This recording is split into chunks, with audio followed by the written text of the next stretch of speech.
far as a TV show, now, granted, a lot of these are sitcoms. A lot of these are, they're sitcoms. They're all comedies, for that matter. So, I guess All in the Family. not a bad guess. Any other guesses? TV shows that represent American culture? Oh, the Cosbys. Cosbys? Cosby Show, even though it's Bill Cosby. Sure, not a bad call. Ted Smith? Man, I don't. I mean, Not a big sitcom guy. Cheers. I like sitcoms, but I'm like, I don't know that Seinfeld represents American culture. Friends doesn't because it's unrealistic. So here's your 10 TV shows that represent American culture. Number 10 being The Andy Griffith Show. A classic American TV show that aired from 1960 to 68. It's named after the actor who plays the main character. The sheriff moves to The show doesn't necessarily represent American culture through its storyline. It's more about the time in American history that the show was aired. Like Mayberry. Moved to Mayberry. There you go. Let's see here. Americans were dealing with racial discrimination, the women's liberation movement, war, other historical events. In such a turbulent time, and that's all black man. The show offered a break He didn't from say reality. black man. I learned two very important things today.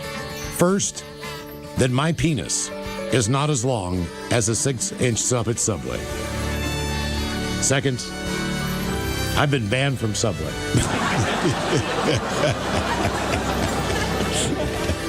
That'd be weird putting it in a sub. Hey, let me just see a roll real quick. Never put it in between a pair of buns? No. Not living, Ted. Like a hot dog bun? Just walk out in the living room? Never done that? I don't know. Now I'm kind of thinking about it. I've done that. If I eat hot dogs, I don't eat all the buns. Well, I was married. Did you Sure. Did you put it in a hot dog? Serving it up. Well, no, she came out to the grill. I was in the backyard, the place in Wallingford. I was cooking hot dogs and hamburgers. So I took one of the buns out. I was waiting for her to come down. She kept coming back and forth. So I just turned around ahead of the bun. Did you have mustard on it? No. All the condiments were upstairs. This was just the grilling area. Did you get laid? No. No, kidding me? I want to do that now. Why? Is it just me? What do you mean? No. What? Put my D in a hot dog? It's the element of surprise. You got to be working the grill outside. Oh, yeah. You know she's coming out for whatever reason. And just hold it there and stick it there for a minute. And once you just turn around. Well, I just kind of want to see what it's like now. Just, I don't know. I might just do it this weekend. That's what I'm thinking. Like, no reason. Well, you can't eat the bun afterward. I'm going to put it back in the bag. Yeah, surprise. I didn't think the kids would love it, but again, I'm a kid of the 90s. That's what we did. And so these kids, I did a unit on hacky sack. They did that for about 3 weeks. Then right after hacky sack, I got them into soccer. And it was amazing. It was just like, that was a really fun one. But the S show is going to be floor hockey. Okay. Okay. Good time. That sounds about right. Floor hockey was awesome. Yeah. But you have to play it on a hardwood floor. Yeah. Just so the puck can't slide. Well, Yeah, she's playing on carpet. I'm going to play on carpet. You're not doing that's not floor hockey. No. That's just a bunch of dudes. staring at a That puck. sounds sad. I To know. be honest with you, what are you guys doing? We're playing on a carpet. What would you like to see? What would you like to see come back, or what came back to you? 206-803. That never dawned on me. Like, Yeah. who the hell would try to play on carpet? Oh, whoa. Cool game, bro. That's so much fun. Thanks for inviting me. You guys want to come over? Hello, Paul. Welcome to the men's room. Hola. This game sucks. The only thing I've told my kids about jail, I'm like, look, you never want to have to call us to tell us that you're in jail. That explains itself. But if you do have to call us, I'm like, call me, not your mother. I said, look, she'll find out it's not that, but I'm just saying the initial response will be a lot different. Oh, yeah. Because your mom's going to go down hot. She would have no problem admitting that. Like, oh, yeah, I'm going to go there with, like, the need to kill you. I will at least ask, look, dude, why are you here? More than likely it is stupid. Put it this way, if you can call me and I can pick you up, then whatever you've done is stupid. It's not serious. It's one thing to say I'm in jail and no, you can't pick me up. You go, Right. Okay, that's a different issue. But if I can physically pick you up, I'm like, definitely call me before you call her, and then I will be the messenger. Just I mean, that was calm my it down. story. When I called my dad, Yeah. and then when I finally talked to my mom a couple days, I was in there for a couple days, and why didn't you call me? And I said, you said never call you from jail. And it's you. She's like, I didn't mean it. I was like, why did you say it? You said it my entire life. Somebody's going to get lucky. Well, that's the issue with buying the 6-inch sub. What's that? I don't want to ruin a whole sub, but I don't know. Will they give you? I was like, can I just get one roll? Just get a hot dog bun. Yeah. That's what I did. Stuck it in a hot Ask dog for a bun. roll with extra mayo. That's all you want. Yeah. I remember mine was a King's Hawaiian hot dog bun. Oh, damn, dude. What? That's a nice bun. Yeah, I'd have done something cheaper. Nice dog, though. Yeah. It's for his ladies, dressing it up right. Yeah, man. I'm not getting a cheap bun on my dog. Hell no. My dog? Yeah, my neighbors never knock on my door. I can imagine putting it in that bun. Like, oh, you got to be kidding me. You got any chili? You guys got any chili? No? I'll tell you what, man. My dad used to drink Lowenbrow almost exclusively when I was growing up. That was the one beer that was always in the fridge. Was it weekend? Or weekends? Weekends were made from Michelob. From Michelob. Yeah. What was Lowenbrow's thing, man? They had a saying. There was Tuborg Gold. There's Tuborg Gold. Because every time they It was did a commercial, Lowenbrow. I had this weird affinity to Lowenbrow. Not that I liked the beer, but just my father drank it all the time. And So the I'm like, signs were everywhere. We had one in my basement. yeah. And they were cool, man. Oh, yeah. They say it's not distributed in the United States anymore, but that was 3 years ago. Really? Yeah, so who knows? I had a little stop at the gas station, and they had it, and then it was like gone. And then what I heard is they lost some. They got in some battle, whatever. But growing up, had the shirts. And that was a popular 40, too. Hofbrau is about as close as you're going to get. Yeah, I mean, probably. It's all in the as far brow. as a German lager. I mean, Yeah. that's going to be close. They sell that at Total Wine and Board. They have a lovely Hefeweizen. They do. Yeah. Hofbrau's a great beer. Yeah. But Lowenbrow, I just remember everybody drinking 40s of it. Well, I will say my dad did the 12-ounce bottles. Was not the 40s. I don't picture your dad Yeah, I was drinking going a to 40. say, I don't either, man. But, like, It's really good, Steve. There's more of it. With me, they're just like, look, bro, just get a C.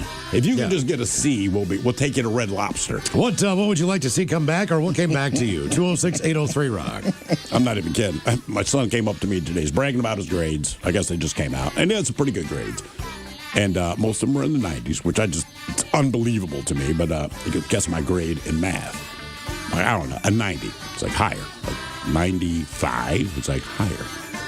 98. Higher. I said 100. He goes 103, and I'm not even joking. Now, I did not want to burst his bubble, but I just thought to myself, in math class, you have a 103. You might be taking advantage of that teacher. Like, that is the one class. Maybe. It doesn't seem like you should be able to get over 100. I was like, oh, okay. Oh, is he doing extra credit? I don't know. He's wrote his name on I top of the guarantee he's not doing. I'm sure maybe there was a curve on some test or something like. Look, I love the boy. He ain't doing extra credit if it's academic. That's just not. Well, I always Right. had to do extra credit just to get my grades up. Mine got to a see. 70, right? Yeah, like, right. hey, if you do extra credit, you'll pass. In this case, I'm like, he's not doing extra credit. Come on. Because outside, it's changed around the country now, but honestly, man, until we got to Seattle, beer was just beer, and you liked whatever brand you liked, but you did not pay attention to whether or not it was a Pilsner or a lager. Yeah, Or not. exactly. And then when we moved here, it's like you almost become like a sommelier of beer. Like, but what happens is when you travel outside of Seattle and you go somewhere, again, like Phoenix, and you sit down at the bar, and I'm not quite sure what their local swill is. I'm like, well, what IPAs do you have? And then you realize the bartender has no idea what you're talking about. And I'm like, right, I live in Seattle. We know our beer. People used to get really, I mean, there's a lot more breweries now. Sure. But I remember years ago, my brother, we went to a brewery in Northern Virginia, and the workers were just, they were blown away that I lived here. Okay. And then we're like, you've been to Pyramid? I was like, yeah, you go before the baseball games. Yeah, it's across from the stadium. Oh, my God. We love it. This and that. Like, all right. You really It want was a great beer. You really want to impress beer people? Tell them you hung out in Bend. Oh, my God. It's like the Mecca. Well, Deschutes and all this stuff down there. Yeah. And now, the men's room legacy continues. Unfortunately, what you're about to hear is real. The members of this radio program are simply not that bright, or what some people would call educated. They are merely stupid. They're not trying to offend anyone on purpose. And all have played doctors on TV. You have been warned and are cordially invited to join the party. This is the men's room. Forget it, man, and get with the countdown. Get with the countdown. Shake this square world and blast off for Kicksville. The trippers, the grasshoppers, the hip ones, all gathered in secrecy and flying high as a kite. This is the Men's Room with Miles and Thrill. You know what they say, shake your radio more than 3 times, and you're playing with it. You're listening to the Men's Room. And away we go. Welcome to the 21st Amendment season, episode number 4,499. Along with Steve the Thrill Hill, the Ted Smith, and Mike Hawk. And you, Hardeman's Road. On tap today, once again, we play Big Dummy. Aaron Jones stopping by the program at 4:30 today. Yeah. We will play Profile This, plus headlines, the Men's Room shot of the day, fun listener emails, and everyone's favorite, TV Time with Ted. Click, clack. Drink. Get you drunk. All right, here we go. 15-year-old teenager steals a bus and drives 80 miles to take his girlfriend to school. Meanwhile, authorities in Australia are called to capture a huge lizard as big as a mule. Delivery robots smashed 2 Chicago bus stops within a matter of days. 2 chihuahuas make sure an attacking coyote catches some strays. And a shoe is left behind in D.C. And this is not a Cinderella story. That is all coming on today's very special episode of The Men's Room. And now, here's the question. Hola, bitches. Good day to you and yours. All right, today is the day that we play Big Dummy, the game show that rewards you for your stunning ignorance. And here's how it works. You call us. We will spin the category wheel. It's spinning, dude. I know. It's spinning. We'll spin the category wheel just like that. Then we'll ask you a question from that category. But here's where Big Dummy separates itself from your average, more reputable game show. We will continue to ask you questions until you get one right. Because as always, we want you to leave here smarter than you showed up. Now, so far this year, our biggest dummy has been the lovely and talented Dave, who thought a bicentennial is when you slept with both 100 men and 100 women, and found a way to answer 9 consecutive questions wrong. Can you do better? Of course you can. Everyone else has. So give us a call, and off we go on Big Dummy, brought to you by our friends at Advanced Hair Restoration. To be a contestant to play Big Dummy, call 206-803-ROCK. Like the Men's Room on Facebook, follow us on X and Instagram at Men's Room Live. Send your emails to the Men's Room at KISW.com, and now watch the show live on YouTube at KISW Rock.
Different groups of people Guaranteed. It's already in motion, man. that have already started this. What's funny to me, though, like the NBA Board of Governors, don't sound so fancy. Your Board of Governors are the team owners. Yeah. Not only know that, but every single owner and the NBA voted for this to get a green light. Yeah, of course. So it was unanimous. ESPN NBA insider Shams Charania first reported the vote, noting the league is targeting the 28-29 regular season as the debut window. That would mark 20 years to the season since the Supersonics were stripped from Seattle and shipped to Oklahoma City. They weren't shipped to Oklahoma City. They were stolen from our city. They weren't even really stolen. Because Schultz sold to Clay Bennett. Was that the guy's name? Clay Bennett. Yep. And anyone who's not an idiot knew, like, oh, they're going to move to Oklahoma City. Clay Bennett, of course, said, no, man, I'm just buying the team, and then moved them to Oklahoma City, and then came up with the reason, which was, oh, Seattle's just not a basketball town, which is why it cracks me up, because now they're like, oh, this long history of support. Look, people went to Sonics games. Yeah, you got to say what this you got to say. This area produces massive NBA talent. Yeah. I mean, right now, I want to say outside of like the DMV where I grew up, like it's maybe the hotbed. Right. And it was kind of a false sell. It wasn't a false sell as far as Oklahoma City goes, but, Oklahoma City opened their doors to New Orleans when Katrina hit. Correct. And the Ford Center down there was selling out almost every game. Why? There was nothing to do in Oklahoma City, and now you could watch NBA basketball for as long as that team was there until they fixed their arena. Or until the shelter got out of the Superdome, wherever the hell they were playing basketball. But that was like, look, we sold out every game at the Ford Center. Well, yeah. Yeah. So then, where's our team then? And so they stole ours. Yeah. Pretty much how that went down. I'm just kind of shocked they're expanding that league. What, NBA? Yeah. Why? I mean, there's money to be made. You got two hot-ass markets. I guess there is, right? Look, Seattle deserves a team. I think Vegas is a good idea. But, I don't think people in Memphis or New Orleans even go to those games. Well, it depends on how good the team is. It really, like anything else. But, you could look at Detroit. Right, you could look at Cleveland. You could look at all. Washington. I mean, nobody. Yeah. I don't know anybody. And, I mean, I lived in the D.C., Baltimore area until I was, 23? Yeah. 24? We never talk Wizards. No. There's no reason. You talk every single sport in the world, but you never talk about the Wizards. Ever. Never. No, I mean, you'll bring up the Capitals every once in a while. Right. And, I used to cheer for the Capitals. I'll cheer for the Kraken now, right? Mm-hmm. But, yeah. I think I only went to maybe 5 Wizards game my entire life, or Bullets, whatever. But they're never going to take a team out of the nation's capital. They were never, ever going to expand to Oklahoma City. That's not on any professional sports franchise's radar. But what you can do is buy the team and move them there. Right? Yeah. So I'll put it this way. They can do whatever they did when the New Orleans team was playing there. They can sell out every game. If we still had the Sonics and they're going to expand to 2 markets, it'd be Vegas and anywhere other than Oklahoma Even City. Vancouver. They really did support their team before they were moved to Memphis. Yeah. I mean, they put people in the stands, but if you're going to move a team, you're going to move a team, and that happened to us. So it's been 20 years.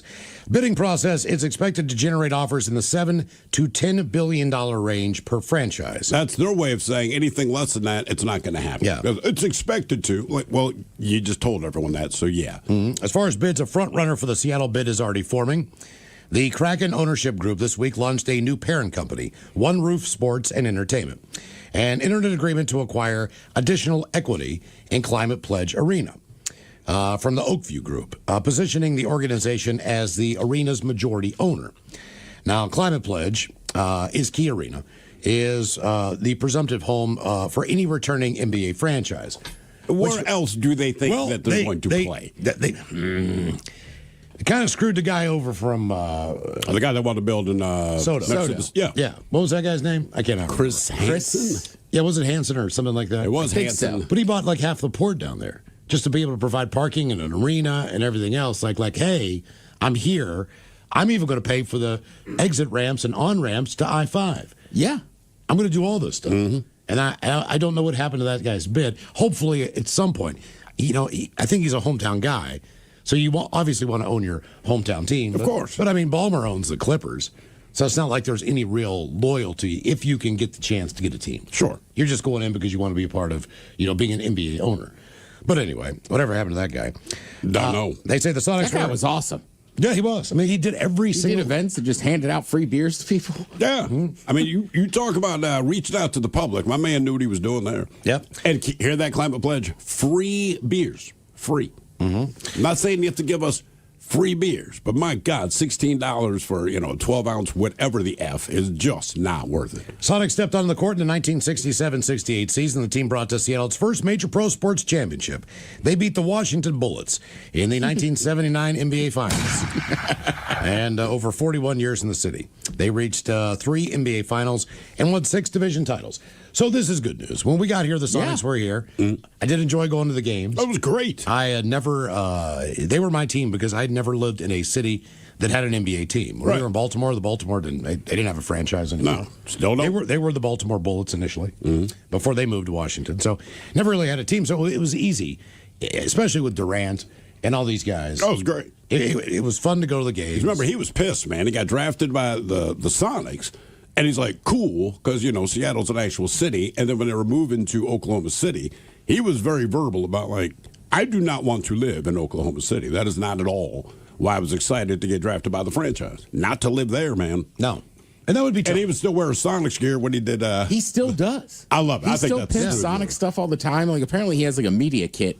He goes on a show and he'll send you a hey, thanks for having me on. And there's always Sonics gear in it. And that's one of the problems with, if there are problems with being a professional athlete, that's one of them, is that you know what your career is. You're not necessarily always in control of where that career takes you. Yeah, if I'm playing for the Grizzlies, yes, I'm a millionaire. I'm smoking weed with all my boys. I am also stuck living in Memphis. Right. And I'm sure you have a home where you grew up or where you want to live, but the majority of your time is going to be on the road and staying in that apartment in that town. Yeah. For the length of your career. And then, maybe you do have a little bit of leverage on where you would like to be traded, but most players, especially in the NFL, they do not. No, not at all. I mean, you're going to go where your team's going to send you, or you're going to go where the money is. Or if you're old, you head south. And look, man, and if you are old and you need the money, I mean, if Cleveland's going to throw it your way, you're going to take the contract. You could play for Arizona. You could play for another loser. You could play in the sunshine. That's the thing. If I'm going to play for a loser, right? If that's go to Miami. I'm a journeyman, right? I'm going to go to Miami. I know we're not going to the Super Bowl, but it's go not to Dallas. And I heard a lot of NFL veterans say that. I can't remember which guy it was. He's now a commentator, but it's like one of these pregame things, and he's like, man, there's guys that they go to Tampa. It was Tom Brady stuff, and it wasn't Brady, but it was a big defensive guy. It wasn't McGinnis. I can't. But he said, look, man. The reason a lot of these longtime NFL veterans, especially when you play the line, the reason they go to the Miamis and Tampas, because the other guys say, they don't seem competitive. He's like, it's not cold. It's that this game hurts, man. He's like, the last thing you want to do is play for 12 years and be in Buffalo. He's like, nothing against the franchise. They're very good. But he goes, if you go to the playoffs, playing in Buffalo in January, it hurts. Yes. So yes, it does. That's why you go to Tampa and you go to New Orleans. You go to Houston. He's like, there's a reason. But that's part of the reason I think the Dolphins always kind of suck. Yeah. Miami's a fun town. It's warm most of the year. Yes, it is. Yeah, the young guys are out there trying not to get into trouble. When you go to Green Bay, you do football. Yeah. And there's nothing else. Tyreek Hill can't be Tyreek Hill in Green Bay. He'd find a way. He's one of the few. I know what you mean, but yeah, he would find a way. But some of the guys that are on the bubble, just look, you can't get into trouble in Green Bay unless it's DUI. Right. There's nothing else to do. And there's certain things that, certain cultures that just don't exist in a lot of places. Like nightlife. When you think nightlife, nightclubs, all that stuff. Miami. You think Miami. Debauchery rolls on. You're listening to The Men's Room with Miles and Thrill. 99.9 KISW. Hold the Pacholas, away we go. Welcome to the 21st Amendment season, episode number 4,499. What a large and in charge program we have for you today. Guaranteed future repeat. Once again, Aaron Jones stopping by the program. It's been a minute. It has been a good minute. Aaron's playing the Amplify Courage show that goes down at the Moore Theater Saturday night, April 4th, with our buddies Brent Smith and Zach Myers from Shinedown, Nancy Wilson of Heart, Mike Inez from Alice in Chains. They are it's a Stand for Courage show presenting a benefit concert for school bullying prevention. Yeah. And it's going down at the Moore Theater. So Aaron's going to stop by at 4:30 with a bottle of Jack Daniels and a pizza. And a pizza, yeah. Oh, yeah. It's going to be a good time. We haven't confirmed that, but I get the feeling he's just going to do it. Yeah. Because he's a good guy. He's probably listening right now thinking, oh, man, I got to stop and pick up a handle of Jack Daniels. He's probably at the pizza shop right now, hand tossing the dough. Yeah, I was going to say, he's probably, no, one step ahead of you, man. We cool with pepperoni? Yeah. All right, Aaron, pepperoni pizza and Jack Daniels. Yes. Let's see if he brings it. What's the chances? I mean, I gotta say, that does sound like a single dad move. Yeah. Like his dad did. Well, he's not a single dad. No. He's I'm just got saying five- in general. He's got 5 kids. If somebody said, "What'd you do for dinner?" Had a pepperoni pizza and a bottle of Jack. Daniels. Trust me, if Aaron is going to the pizza store, 5 kids and a wife, how many pizzas you need to get? 3? At least, because 5 kids are going to take down 2 on their own easily. You might have to get 4, bro. Seriously? Well, you would know. I mean, you have kids at your house all the time. My son can demolish a pizza on his own. And we're just talking large. A large pizza. He can take it down. He's at that age, man. Wow. And he's active, right? Yeah. My daughter will slowly make her way through 3 or 4 slices. So if I had 3 more of them, yeah, I'm getting at least 4 pizzas. And even then, I'm thinking I might get a slice out. Okay. 4:30. We're eating pizza with Aaron Jones. Let's ask him that. Drinking Jack when he gets there. Daniels. When you order pizza, it's pizza night at the Jones home, man. How many pizzas you getting? You can't get that delivered. There's no way. You got to pick it up. You got to go to like You can Little get it Caesars. delivered. You get 4 pizzas delivered. Jesus Christ, man! The last time I ordered a pizza was $50. $50. You got to go. Pick Oh, that I see what crap you're up. saying. Yeah, yeah. You can't deliver that. Oh, if you're just saying the price of it, all right. But I'm like, trust me, they've delivered 4 pizzas before. I mean, we got that pizza 6-7 months ago before the holidays. Yeah. Man, that was $50. Damn. Crazy. Anyway, today is the day we play the game known as Big Dummy. It's an easy game to play. We'll spin the category wheel. You are either playing for Team Sober or Team Not Sober. Our biggest dummy so far, that's been Dave. Took Dave 9 questions to get one right. And as we do when we play Big Dummy, we like to do a little men's room poll. And the last time that we talked to you, it's been a recent influx of some newer chains coming into the Seattle area. Yeah. Washington State got its very first In-N-Out burger. Nowhere close to us. Of course. But nonetheless, it showed up. U District just got its first Raising Cane's. Mm-hmm. Did your kid go there for the second time? He went there for the second time probably a week and a half ago. It's now this ritual they have. So they have a half day on Wednesday, and then typically on Friday, before they start the weekend, he and his little buddies hop on the Lime scooters, and it's going to Raising Cane's every freaking time. Seriously. Dude, I don't know what it is. And like I said... So they get addicted to it because the first time he just said, meh. They said it was fine. He didn't dislike it. He just said it's fine. But again, he's hanging out with his other 14-year-old buddies. I get it, you know. So, but yeah, that's his ritual now. So basically what we said was, okay, there's a lot of chains that we still do not have. Mm-hmm. And what would you like to see come to Seattle? Your choice is the Midwestern staple known as Culver's. Culver's, yep. Never been to Culver's, but everyone that had something to say about Culver's, not one negative comment. Not one, which never happens. And everyone had a different suggestion. So it wasn't like curds, the milkshake, the way they do their soda, something else. It wasn't one standard thing. It was, no. The entire menu was basically praised with Culver's. Then we had Waffle House, the 24-hour staple of the southeastern part of the United States. Yeah, you can get dinner, get in a fight. I mean, everything you want to do. Get pancakes, get a hamburger, and then get your ass kicked in the parking lot. Yeah, you can get chlamydia and waffles. I don't think that you have to go outside. Videos I see Waffle House, they just fight indoors. Yeah, why not? Yeah, that's the thing about it. Like, no, man, you always fight under a roof. You don't get a seat there, you get a ticket. White Castle, another 24-hour establishment, at least in 70% of their locations. White Castle is open 24 hours a day. They do have breakfast sandwiches and everything else. You know the sliders. And In-N-Out Burger was your last choice there. So here's how the voting goes. If you follow us on X and Men's Room Live, here are your results. Coming in at fourth place, 12% of the vote. You said White Castle, which was my pick.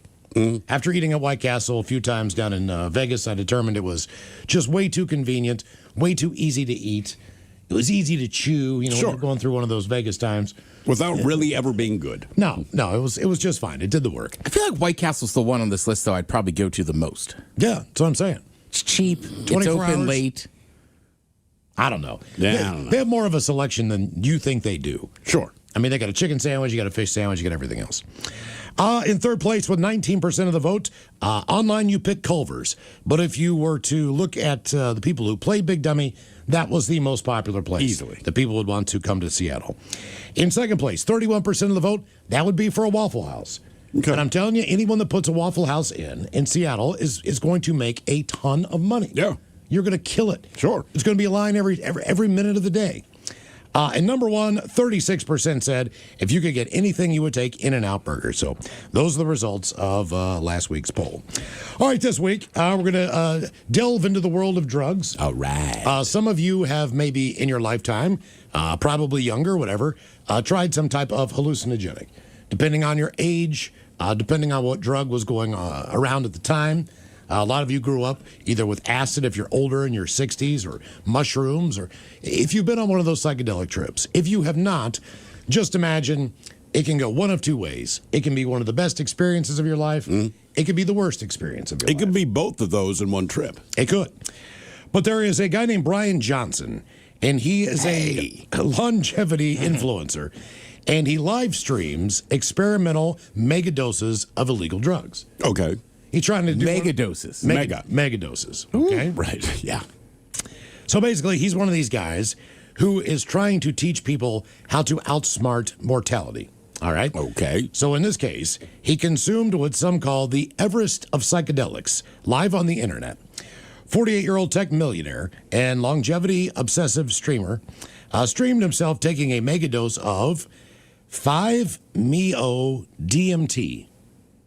You ever heard of that, Ted? I know DMT. Yeah, I know DMT. 5-MeO-DMT. 5-MeO-DMT. 5-MeO-DMT? I guess so. I don't know. But either way, Rolling Stone, the magazine, said this has been said to actually simulate dying or death. Wow. Okay. So he did this last Sunday. Oh, I think that's like the stuff you get for the venom off the toad, is what I'm reading. Okay. All right. Gotcha. He went to an island somewhere in Canada and hoped the powerful drug might help reset his middle-aged brain to something closer to 18. Now, Johnson spends millions a year on his anti-aging regimen and brands himself the healthiest person in the world. Sure. He framed the trip as a data-heavy experiment, complete with MRIs, EEGs, and a battery of lab tests before and after. Now, the dose taken by Johnson, who has also consumed magic mushrooms in his quest for eternal youth, exceeded levels used in clinical trials. And experts told Rolling Stone, experiment was a risky one that would be potentially dangerous to emulate. Now, the live stream, as you can imagine, drew hundreds of thousands of viewers, despite a lengthy initial delay due to a tech glitch, and plenty of product placement for Johnson supplements, AI tools, and his manifesto on immortality. Now, afterward, Johnson described the experience of surrender as pure light and renewed drive to pursue his Don't Die project. But as of the publication of this article, no hard brain aging results were in. On X, he called it the most profound experience of my life. I am stunned beyond comprehension. This molecule is without a peer. A day later, he wrote, awoke this morning feeling a childlike vibe of life, bubbling excitement for what the day holds, novelty in the smallest of things, unburdened by the clouds of worry that dim my adult life. It also helps that when you're a millionaire. What's Just his name? Throwing that out there. His name is Brian with a Y Johnson. All right. There was also a guy, there was a show on Vice for a while, Hamilton's Pharmacopoeia. Okay. And same thing. He would just travel around the world and try all these different psychedelics and stuff. Yeah. Generally positive. Yeah, I mean, that one you're talking about, that toad venom one, looks intense. Yeah. Okay. Yeah. Well, look, we're not promoting this. If you've ever done this before, that's one thing. If you have not, we could give you some friendly tips, like don't go at it alone. Yep. Make sure you're with friends that you trust. Don't take a lot, and be in a very, very comfortable environment if you're going to try something like that. Sure. Not what he did. I'm talking about just Right. the run-of-the-mill stuff. You know what I mean? What was it, about a month ago? Remember when I told you I got a little bag of mushrooms from a listener? Yeah. And I couldn't find where they were? Well, I finally found them. And one Sunday afternoon, I'm sitting around, I'm not doing anything, and I decided to take half of a cap of one of these mushrooms. I forgot, again, that I had taken this. So I walked to the... I take a shower, I walk to the PCC, because I need to pick up stuff at the grocery store. Yeah. And I have to tell you that that's when this stuff started kicking in. And the grocery store, for whatever reason, was like being a kid in a toy store. I cannot explain to you. It was just like I was walking around the produce section, just looking at different vegetables. I didn't even know what they were. I was just picking them up. I was looking at them. You know, like, what do you do with this thing? Man, this is a weird shape. They got all kinds of organic crap and Asian vegetables and all this stuff. I don't know what the hell it is. But I'm telling you right now, it was not a bad experience to be in the grocery store with a little bit of a buzz on. And it wasn't like I went food crazy. Yeah. I was just more interested things are interesting. in the products. Mundane things become interesting. You see them a little different. You know what? You kind of go down. You're not like Googling it, but you can look at anything and you go down your own wormhole. Like, what do you Where does what it do you, come from? What do you What use would I this do for? with this? Exactly. Would his name be Pete or is he more of a Dave? Yes, you're looking at a cucumber. Doesn't matter. Right. I mean, I went down the vitamin aisle just looking at stuff like, what's that for? What is this Right. for? What does this do? But it was not the worst experience. But in our instance on our poll today, we're going to put you in a place that might not be the most comfortable if you are tripping and you need to pick one of these locations. Okay, so the first one is a random funeral. All right? So you don't know the person. You just need to go to a funeral while you are tripping on acid. I could do or that. doing mushrooms or whatever you pick. If it's not someone I know, that to me, I could skate through that. Well, first if of it's all, someone I would just do worry know, about starting to laugh. Well, there's that. Well, that's possible. Also, there are going to be the stares of people who go like, I'm not sure who this person is and how they know such and such I don't. and why they're here. You know, and there's also going to be a lot of bereavement going on. There's going to be a lot of people. You know, it's not going to be a happy time, obviously. You're celebrating life. I but will you're say, still- though, at funerals, it's not that odd to see somebody you don't know. That is true. But do you assume they're tripping? No. Okay. But I'm just saying, like, sadly, I've been to a few in the last couple of years. Like, for my dad, there was people that showed up that I don't ever remember meeting in my life. Yeah. Okay. And we're like, oh, no, we knew him. So you're right. That would be kind of an easier one to. If slide I into. don't know them, I think it'd be easier. Okay. Yeah. So the first one is. Or I walk out of there profoundly sad because you're surrounded by. But That's the thing. You it's- don't know. Yeah, it's the mood. It's just the mood of the. But you never know. You might be able to get free Olive Garden afterward. if you're lucky. Yeah, I mean, seriously, you might get a feast because typically, at least with my stepfather's side of the family, when someone passes on, it is a buffet. Yeah. It is. yeah. They're Italian. It is an absolute buffet. You name it. It is in a big pan. It is sitting on a table, and there's a lot of it. The second choice, that would be that you would attend. Speaking of Italian, a Catholic wedding. Now, I don't know if you know anything about a Catholic wedding. I do. They suck and they're too long. The worst thing that can happen to you is to be asked to be a groomsman or a bridesmaid in a Catholic wedding I have been a groomsman at a Catholic wedding. because the amount of time that you're standing up in a pair of rental shoes, you watch more videos of people passing out at the altar during a Catholic wedding than probably any other denomination. That is the longest wedding I've ever been to. Was the full-on Catholic wedding. I did Right, because not- you can do it without the full mass. You can do it But without- a lot of times people do the entire mass. I did not know. I knew that my buddy getting married was Catholic, but a lot of people say it doesn't mean anything. It means like I maybe went to church, but she was like devout, which we did not know. And based on how we got to know her, actually looking back, it makes complete sense. Anyway, she went through the whole thing. I didn't know it was going to last this long. It's about an hour and a half to an hour and 45 minutes. Yeah. It can go as long as 2 hours. They take the couple over to like a water fountain or some crap. All this stuff, dude. They do all kinds of different stuff. It's just like you really can't follow along and you don't know when it's going to end, but you never thought this movie would be this long. You just tune out. You have to. Yeah, by the time you get to the reception, you're exhausted from boredom. It's the weirdest thing in the world. Dude, I did it in Miami. It was brutal. We were in those tuxes. That's what I mean, man. I want to say we had to get in them early, take all these photos, and the mass wasn't until 4 or 5. And but I mean, you it have was to stand. Right, we Everyone were else dying. is sitting. Yes. You have to stand. It's like you have got It's to be kidding Look, me. I would almost run. I'd almost rather run for an hour than stand there for an hour and 45 minutes. Just to do something. Just because you can, You can't talk. And sometimes the weather just sucks. You're trapped. I mean, and there's nothing you can do. And everyone's looking at you. Yeah, it's so you're just gonna go to the wedding. You know, you're gonna stand up, sit down, stand up, sit down, stand up, sit down, stand up, sit down, stand up, sit down, which is probably good for your legs. Now, the third thing we picked from an incident this week here in our building, as Steve and I went down during the show to get a smoke and get into the elevator, and the elevator pops up about 2 feet, drops about a foot, and then just absolutely freezes. Yep. Then the alarm goes off. And Which is the worst part. We are stuck in this elevator. I mean, it was absolutely like, oh no, are we going to be able to make it back up here to get on the air? Because we didn't have our phones on. I said, look, man, if we had our phones, we would just call and say, listen, Ted, come get us. we're close. We're just on the elevator. Right, we can yeah. still do the show, but the buzzer screwed. So the thing Yeah. is, we're on there for like 4 or 5 minutes trying to figure out what to do. And then when that buzzer popped on, and it's just constant. I was like, we need to get that. I'm not standing in a box. There's an emergency call. So we call. We say we're in elevator number 4. Now, keep in mind, there are 3 different elevator shafts in this building that go to different floors. So when you call, you say, I'm in elevator 4. The number of the elevator is not on the outside of the elevator. It's on the inside. It's on the inside. So they don't know where you are. So they don't know what elevator you are stuck in. So Steve and I get the bright idea that we are going to take our hands and pry this door open, which we do and jump a couple feet down into the lobby.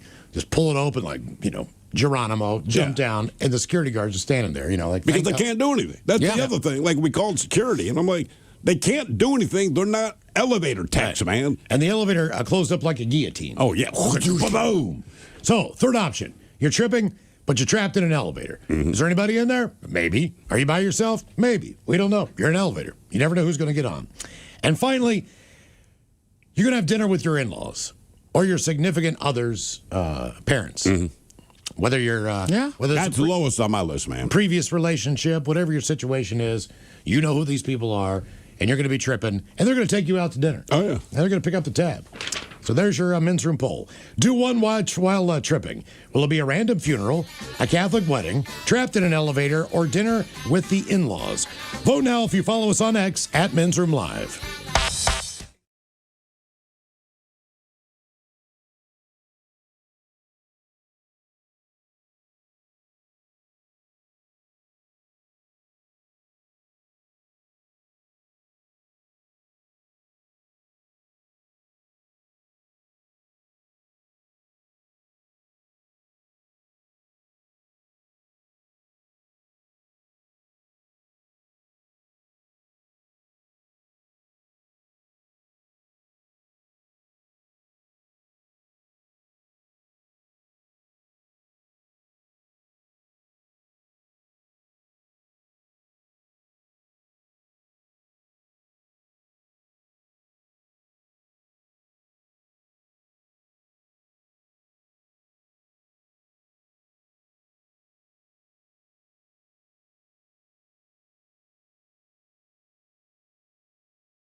When he turned up at a local shelter, Youngstown resident Sharon Kelly said her Shih Tzu, Salio, went out for a bathroom break in 2017 and vanished from her yard. Sounds like my dad. This one particular day, he went out 20 minutes. I'll be right back. Just go to the bathroom. Deuces. Everyone panicked because he had a routine. Kelly and her family launched a search for the dog, called the police, checked the neighborhood, looked everywhere that we possibly could have thought he'd gone. Family followed multiple leads over years when dogs matching Salio's description would be spotted in the area. It was never him, though. Kelly's search finally came to an end this week when her granddaughter sent her a post from a county dog warden about a small dog with badly matted fur found wandering around in the Fellows Riverside Gardens. That dog looked like ass. It's a very happy story, but when they showed a picture of that dog, it was like, Christ almighty, man. Got $100, says there are no gardens in Fellows Riverside Gardens. He had several pounds of matted fur, and it was put into a ponytail.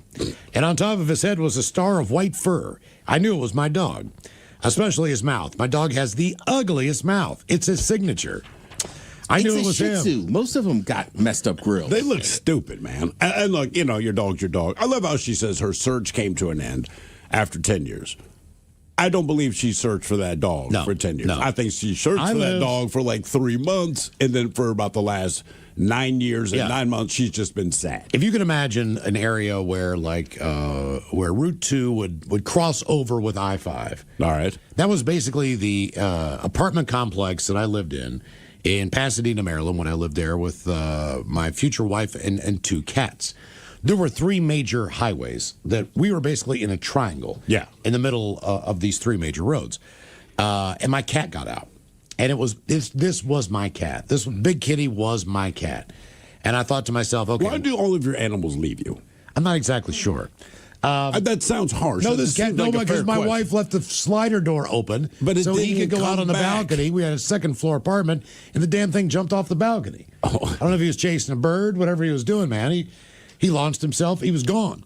So my cat's gone now. It's not a good look, man. And it was, and I came home and I'm like, what? Sunshine left, cat plunged herself off a Kitty balcony. this was my cat. That's what I'm saying. I mean, this cat loved me. And he chose to jump off of a balcony. We were buds. Are you sure? I think so. So I look everywhere for this cat, but again, there's just the perimeter is the highway. So, Yeah. You can't really even walk over to the highway. There's fenced in areas, there's canals, there's all this different stuff. I'm like, okay, well, the cat basically, it'd been very difficult for the cat to get out of that perimeter of the area. It's got to be in this triangle somewhere. So it turns out, I think, my neighbor downstairs who smoked crack all the time, I think that he is Pasadena, Maryland. He had a daughter that lived with the mom somewhere else, so he got like weekends, whatever. But I'm pretty sure that that cat came up to a slider. He took my cat and gave it to his daughter. I'm almost positive. Why do you think that? Because one day he was all cracked up and kind of spilled the beans a little bit. He's like, "Hey man, did you ever find your cat?" I was like, "No, man." He's like, "You're not going to."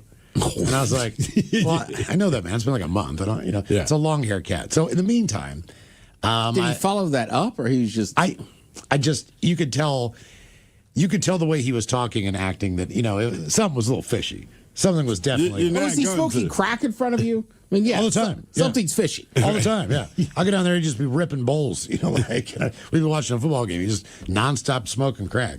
But then my wife, she, It's kind of a thing with crack. it's Bernie. This guy's name was Bernie. I'll never forget Bernie, man. He was like, he looked like Magnum PI. But Of course he did. But with hair just sticking off the top of his head, 'cause he's always cracked up. But my wife bought another cat that was the same breed of cat, same type of cat, thinking that this will solve the problem. These 2 cats could not have been more different. This cat did not want to have anything to do with my other cat, us. It was just the most skittish cat that ever lived and was just miserable being there. So now I got this other cat. I don't want this cat, and this cat's an ass. Well, maybe that's why he's an ass. Like, you clearly don't want me. What would you like to see come back, or what came back to you? 206-803-ROCK. Hello, Scott. Welcome to the men's room. Hola, Diache. Hola. Hey, so I'm from Maryland, and What part? I'm straight out of the Dina. Out of the Dina? Oh, Pasadena. So All you know, right. I was in Marley Run. Pasadena. I was in Marley Run Apartments up there by what is that? 100 and Ritchie Highway. Yeah. By the way, for the record, Happy Maryland Day. Is it Maryland Day? Hey, Yeah. thank you. And Yeah, just so right back people at know, you. Ritchie Highway in Maryland is the equivalent of Aurora. Right? There's all your prostitutes, routes, all that. Old yeah. Route Highway, yeah. That's true. I never thought of it that way. How did you not? When I first moved to Seattle, the first time I was on Aurora and all the prostitutes and all that crap, I'm like, wow, man, reminds me of home. Sad as it is. It does. That's true. So back in 1990, I'm working at a restaurant called the Kent Manor Inn. I don't know if y'all were there back then, but it was directly across on the eastern shore on Kent Island. Okay. And I was like, I would think I was bussing tables, and I walked by. We had this private room right off the bar, and I walked by it, and out of the corner of my eye, I see Johnny Unitas in there with a big group of people. And, I'm a huge Baltimore football fan, and so I just, dropped what I had in my hands, and I went in there with a piece of paper and asked for his autograph. And he was really, really nice. I mean, a great guy. He gave me an autograph. I treasured that thing. It's like Johnny U and Cal are they walk on water in that town. Well, if you've been to Baltimore, anyone can walk on the water because it's only like 10% water. But I know what you mean, yeah. It's mostly sludge. Yeah, so you can just walk across the water there. So dirty. Yeah, anyway, I get it. So, anyways, I had somehow misplaced it. We moved a bunch of times and wound up on the West Coast, and I lost it. Or at least I thought I lost it. And I was absolutely heartbroken. I mean, that was something that I wanted to keep forever, you know? And just 2 weeks ago, I was cleaning out some crap in my basement and dug through a box full of old papers, like our original home buy and all this stuff. And it was stuck in a folder in the bottom of one of these boxes. I found it. I almost cried. I mean, it was unbelievable. Say, how happy were you to find Why don't you that? take this out and frame it or something? Oh, I'm gonna. Yeah. And did you write anything like, yo, nice to meet you, Scott? Not that I imagine he would say that. Or is it just his name? No, it's not just his name. He did say, nice to meet you, Scott, and then signed it. So it's not just his name. But I got it. That's nice. It's awesome. I used to, I've told the story before. I used to hide all my old rookie baseball cards that I wanted to keep. Yeah. Any autographs that I had in my books on my shelf in my bedroom. Hardy Boys? I did have Hardy Boys books. I really did. I had a couple of Encyclopedia Britannicas because they would come to your house and try to sell you the entire series, but they would always just leave you one, but they didn't come back. So then I had C, because they did it by letters. Hey, my parents splurged and got the Encyclopedia Britannica. As best I can remember, though, because it was updated What was every the other year. one? World Book? Those two brands that did it. I can't remember. This one had white binding. All I remember, though, is anytime I'd do like a book report or something, I was always so thankful we had encyclopedias. And then I realized how old they were compared to what the information was. You know, so it said things like, one day, man will land on the moon. And I'm like, these are no longer reliable sources. That's the way encyclopedias were. I mean, they definitely were dated. But I put everything in there. If I had a $100 bill, I stuck it in one of those books. So what is the theory on that? In case someone breaks into the house? No, I don't know. I don't know why I was doing it. Well, the theory on the baseball cards was because I wanted to keep them mint. Okay. All right, so, that makes sense. if I picked them up, or back then, the baseball card accessories were not available as much so with the little sleeves and all the stuff. all the different things. Yeah. You could put it in a photograph book, but that it's all sticky, crappy because it was one of those kind of things. Yeah, the adhesive on the paper like that crap. But my mom threw all those books away, and when she moved, and I Wait, thought your mom doesn't throw away anything. But she threw away your books when she was moving out of a 5-bedroom home that had just been sold. Oh, okay. So she was living there alone. That's the house that I was raised in. My brother, my sister, my stepfather lived there for a while.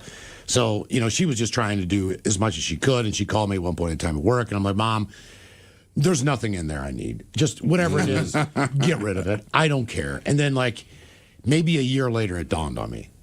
I was like, oh my God, she threw away all those books. And I don't know what all I had in there, but I know I had a Stan Musial autographed baseball card. Damn. I had Roberto Clemente's, Willie Mays. Oh.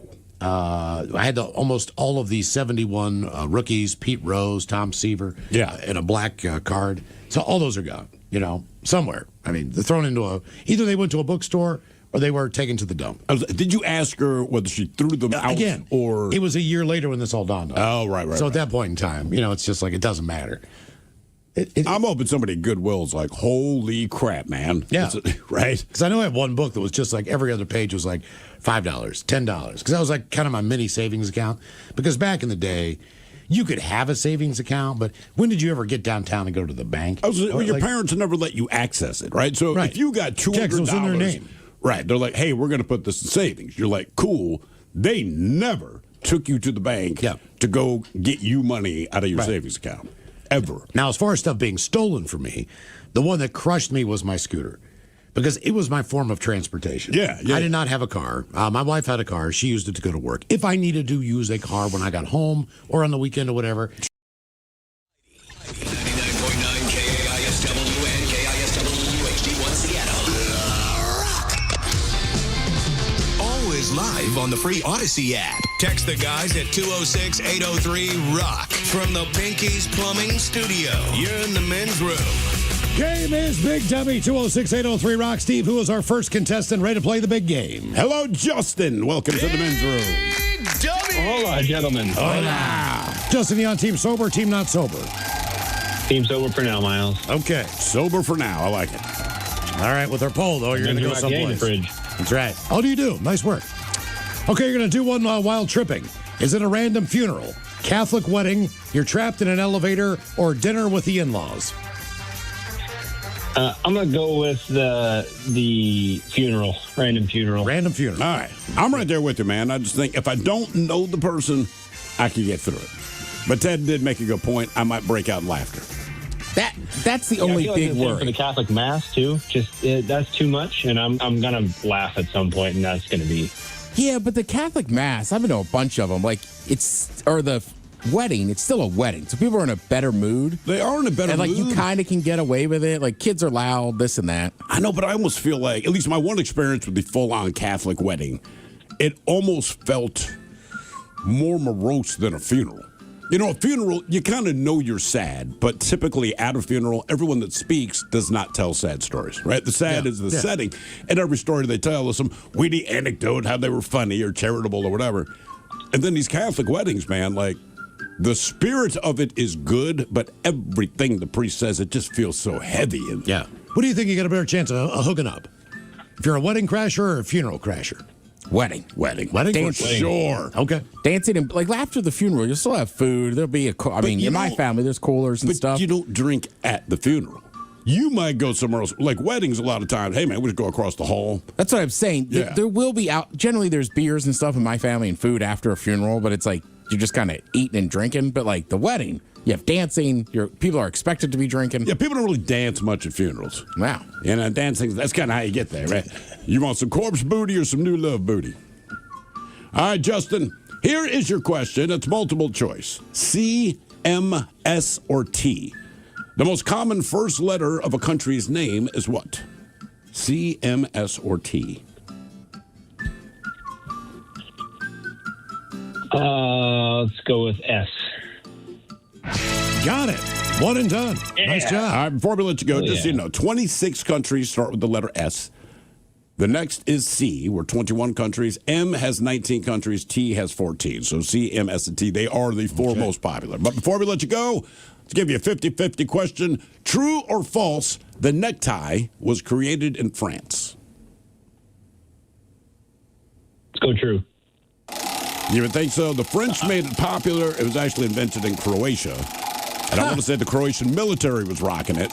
When the French saw it, they liked it so much that they made it a fashion for everyone. Okay. Thank you, France. Game is Big Dummy, 206-803-ROCK. Hello, Jeff. Welcome to the men's room. Do you girl and your Johnson? Girl and your Johnson. Jeff, are you sober or not sober? Team Sober, close to exit 63 here on I-5, trying to get up north. I think I'm behind a wreck or something because there's usually never traffic here. But we're Team Sober at the moment. Where are you on I-5? Northbound. So, like, in between Toledo and Napavine. Like, close, exit 63 is a little bit ahead of me. Okay. All right, gotcha. All right, Jeff, let's see. You're going to do one while tripping. Random funeral, Catholic wedding, trapped in an elevator, or dinner with the in-laws? Based on my experience with those and my experience with psychedelics, I think out of all the ones I've done, I think I would rather do funeral. Funeral. Yeah, I'm right there with you, man. Yeah. Yeah, I can't do I don't think I could do I've done mushrooms the most. Like, I don't think I could do that on the Catholic wedding I've been to. It's kind of like Ted was like, he was down in Daytona, and that one they were all speaking Spanish, so I would have absolutely no clue what's going on. That's all right, though. Yeah. I mean, you know the context. Yeah. They're not talking about you. I mean, it's a wedding, so There's whatever not they're saying. a lot of ugly people at a wedding in Miami. No. Well, that's true. I mean, they're already dulled Yeah, I up. definitely. Yeah. Everybody. I definitely couldn't get trapped in an elevator, though, especially like those energy spurts on mushrooms in a tiny place like that. No way. Well, what would be worse for you? So you're trapped on an elevator. You're tripping. Is it better to be on the elevator with a stranger, or would you rather be in there alone? Oh, man, I'd rather be in there alone. Okay. The other person would freak me out. I was like, okay, what's this person going to do? And that'd start getting into my head. That would not end well. No. Yeah. No. All right. Yeah, and you would just start staring at the stranger. Mm-hmm. Who would start staring back. Yeah, it would be bad. All right. Your question. Ooh. In baseball scorekeeping, what number represents the third baseman's position? What number? What number? In base. 3? 5, right? 5. Oh, 5? Okay. Oh, is that what they're always talking about, which way the ball goes, and they're talking about the different numbers? Yeah. As far as a double play, Okay, that's when you hear most. Yeah. Okay, yeah. I've never quite understood that, but I got that makes sense. Yeah, I mean, 3 makes more sense, but yes, it is 5. All right. Well, I found the accident here. They had semi-trucks on its side. On its side? That's interesting. On its side in the trees. Ooh, that's not good. Jesus. Is there any cargo? Yeah. If there is, I can't see it because the doors are closed. Okay, that's a good thing. I missed it, Jeff. Did you say you're north or south of the city? North. Ah. Yeah, I'm on northbound. All right. Oh, yeah, he went off there. Oh, yeah, he had cargo on because it went out the side there. Oh, can you tell what it was? Yeah, for license to spill. No, it was a bunch of boxes on pallets. Okay. You should pull over, see if it's anything you want. All right. Your question. I should have. In Disney's The Jungle Book, what kind of animal is Mowgli raised by? Wasn't he raised by wolves? Boom. Got it. All right, party on, guys. Nice Say, man. job. So Nice I did Google. I'm like, are there wolves in India? And there are. And it's called All right. the Indian wolf. I'm like, oh okay. Ooh. Kind of makes sense. The Indian wolf. The Indian wolf. Yes, those are the wolves in India. Dummy! Hello, Harrison. Welcome to the men's room. Hola! Hola. Harrison, sober, not sober? Not sober. What are you doing? Hanging out in the sunshine, just barbecue some steaks. All right. Drinking Nice. some cider. Okay. That's a good way to start the day before the baseball game. All right, you're going to do... Who you guys rooting for? who do you think? Who do you think we are rooting for? I'm joking. Come on. Okay, you're going to do one tripping. Random funeral, Catholic wedding, trapped in an elevator, or dinner with the in-laws. All right, Ted, what would you do? Man. I'm either doing the wedding or dinner with the in-laws. What? The elevator is dead last. And I think funeral is pretty bad, too. I'm the opposite. I take funeral, then I go elevator, then take wedding, then take the in-laws. Ugh. You could be stuck in that elevator for hours with no water. I know, man. Look, I'm not saying it'd be awesome. I would rather be trapped in an elevator alone if I am tripping than having dinner with the in-laws trying to act like I'm not tripping. Could be that you could just MacGyver yourself out of there. I don't think it'd be a good idea in that state. So, Harrison, what are you taking? I'm going to do the funeral. Funeral. All right. I mean, I think most of the... There's only one girl I dated where dinner with her dad would be bad. Really? Yeah. He was a state trooper, a DI in the Marine Corps. I mean, he scared the crap out of me. Yeah, don't. When I was in my 30s, I was still scared of him. Yeah. I think my mother-in-law, somehow she would know. She's been a teacher for 8,000 years. And just say something to the effect of, I'm so disappointed in you. And that would crush me. Well, my father-in-law would be like, I know you're tripping. I don't care. All right. Your question, what type of insect is a weevil? A water bug? Is it a beetle? It is, in fact, a beetle. Nasty little things. All right. Your question, what midday nap takes its name from the Spanish word sexta, meaning sixth? Shout out Rival Ranch, siesta. Okay. Got it. And they don't mess around with that either, man. No. Like when it's siesta time, like gone. When my daughter lived in Spain, I want to say that it might have been 2 to 6 or 3 to 6 every day. Something like that, yeah. But they typically ate dinner around 9:30 every night. But yeah, you go to lunch, you eat outdoors. Then you go home. Keep in mind, this is a work day. No, right. This is Monday through Friday. You go home, you take a nap. Maybe you go back to work if you want to. You don't necessarily have to. Then later on that night, you go to dinner. So basically, you get everything done before 2 o'clock, 3 o'clock in the afternoon. Yeah, same thing in Mexico. Like the street, they will be popping, and then like you said, 2 or 3 o'clock, like it died. The only people out are tourists, and then again around 6 o'clock, natives come back out. Like you said, you eat dinner late. I think it's fantastic. Game is Big Dummy 206-803 right. Big Dummy! Hello, Matt. Welcome to the men's room. Hola, bitch, hola. Hola. Matt, sober, not sober? Sober. All right, Matt, welcome to Big Dummy. Thank you. Okay, you're going to do one while tripping. Random funeral, Catholic wedding, trapped in an elevator, or dinner with the in-laws? I'll do the funeral. Everybody's up for a funeral. Oh, yeah. Well, when you're tripping, sure. Okay. All right, your question. What brand of soda was the second to be produced by the Coca-Cola Company? I would guess Sprite. I would have guessed Sprite as well. 7-Up. Nope. I'll give you a hint. Diet Coke. I freaking love it. And it's probably the least healthy one. Fanta Orange? Yep. Fanta Orange. Nice. Because I think Sprite was initially, was it? Am I wrong on that? It was Sprite. I think guess they were Sprite's independent, weren't they? Sprite was, yeah. And then Or was it purchased- Dr. Pepper? Somebody was independent for a while. I think a lot of them were. I thought A lot of Sprite them was were, but independent. Dr. Pepper stayed independent the longest. Yeah.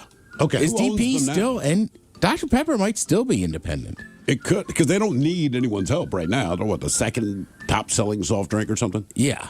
Okay, so 7-Up is Pepsi. And then Sprite is It's Coke. Coca-Cola. Okay. Right. See, I'd have guessed Sprite. I would have too, but it is Orange Fanta.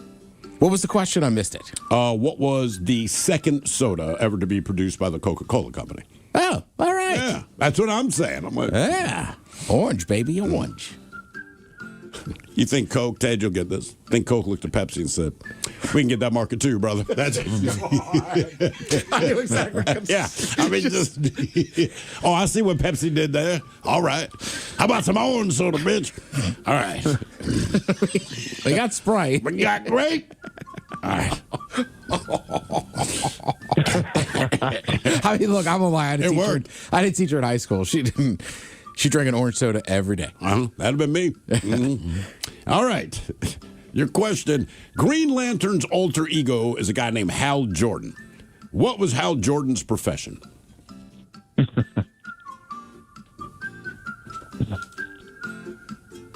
I don't know. Scientist? Yeah. No. He's living on the edge, Ted. He was an Air Force test pilot. Oh. That's pretty cool. Everyone else worked at a newspaper. I'm a photographer. He's like, brother, I fly jets. Come on, man. Yeah, he wasn't a nerd like Superman. I think he's actually cooler for his job. You know, Superman was a nerd. Yeah. He was a super nerd. I think Superman would be annoying if you knew him. Like, dude, you're cool, and we appreciate everything you do for the planet, but, like, just one-on-one talking to you, like, you kind of suck, man. You know? Just a boring... You're from another planet, and you're still not interesting. I'd rather talk to freaking Aquaman. He hangs out with giant seahorses, man. All right. Your question. What do all Scandinavian country flags have in common, other than being rectangular? Do y'all have a cross? Yeah. Oh. Nice job, man. I don't think Pepsi does well in Scandinavian countries. Starting it out there. Yeah, they all have the Nordic cross. Game is Big Dummy 206-803 round. Well, then either does orange soda. What's the big one in Scotland? What do you mean? It looks like orange sodas. It's orange in color, but it's not. The But it's- UB brew or something. It's something brew, but it's a soda. It is a soda. Yeah. I don't know. I know they used to have Ting in Jamaica, and it had actual pieces of fruit in it. I do remember Ting. And it was a soft weird. drink. It was carbonated, but it had fruit in it. I know, but that's what threw pulp, me off. Like pulp. Pulp in a soda. Yeah, you're like, no, there shouldn't be anything natural. Hello, Tom. Welcome to the men's room. Hola, gentlemen. Hola. Tom, you're on Team Sober, correct? I am sober as always. Okay. IR brew? IRNBRU. You never seen this? I don't think so. Yeah, it's like orange in color, but I don't think it's an orange soda. That is a weird color to choose if it's not going to taste like orange. All right, Tom, have you ever tripped before?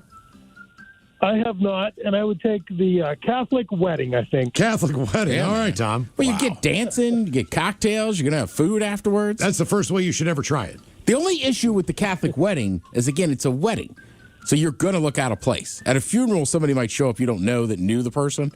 At a wedding, at a wedding, everyone's pretty like, familiar. you got to be cool. If you just plop down at a table and somebody's like, that's my spot. Sorry, man, I'm tripping. I'm going to act like I'm a caterer. Yeah, there you go. All right, your question. On what famous monument would you find the poem The New Colossus? I would say the Washington Monument. Not a bad guess. Lincoln? Think New York City. Oh, the World Trade Center? Statue of Liberty. Oh, Statue of Liberty. Oh. In the year 1819, the United States purchased the state of Florida from what country? I think Spain. You thought correct. See, that's the joke that Spain played on us. What's that? Oh, yeah. We'll say Florida. Sure. Well, St. Augustine. You want to give us money for that? Okay. Yeah, it's a swamp. Little did they know. More Big Dummy coming up, 206-803 Rock. All right, Picholas, you've asked for it.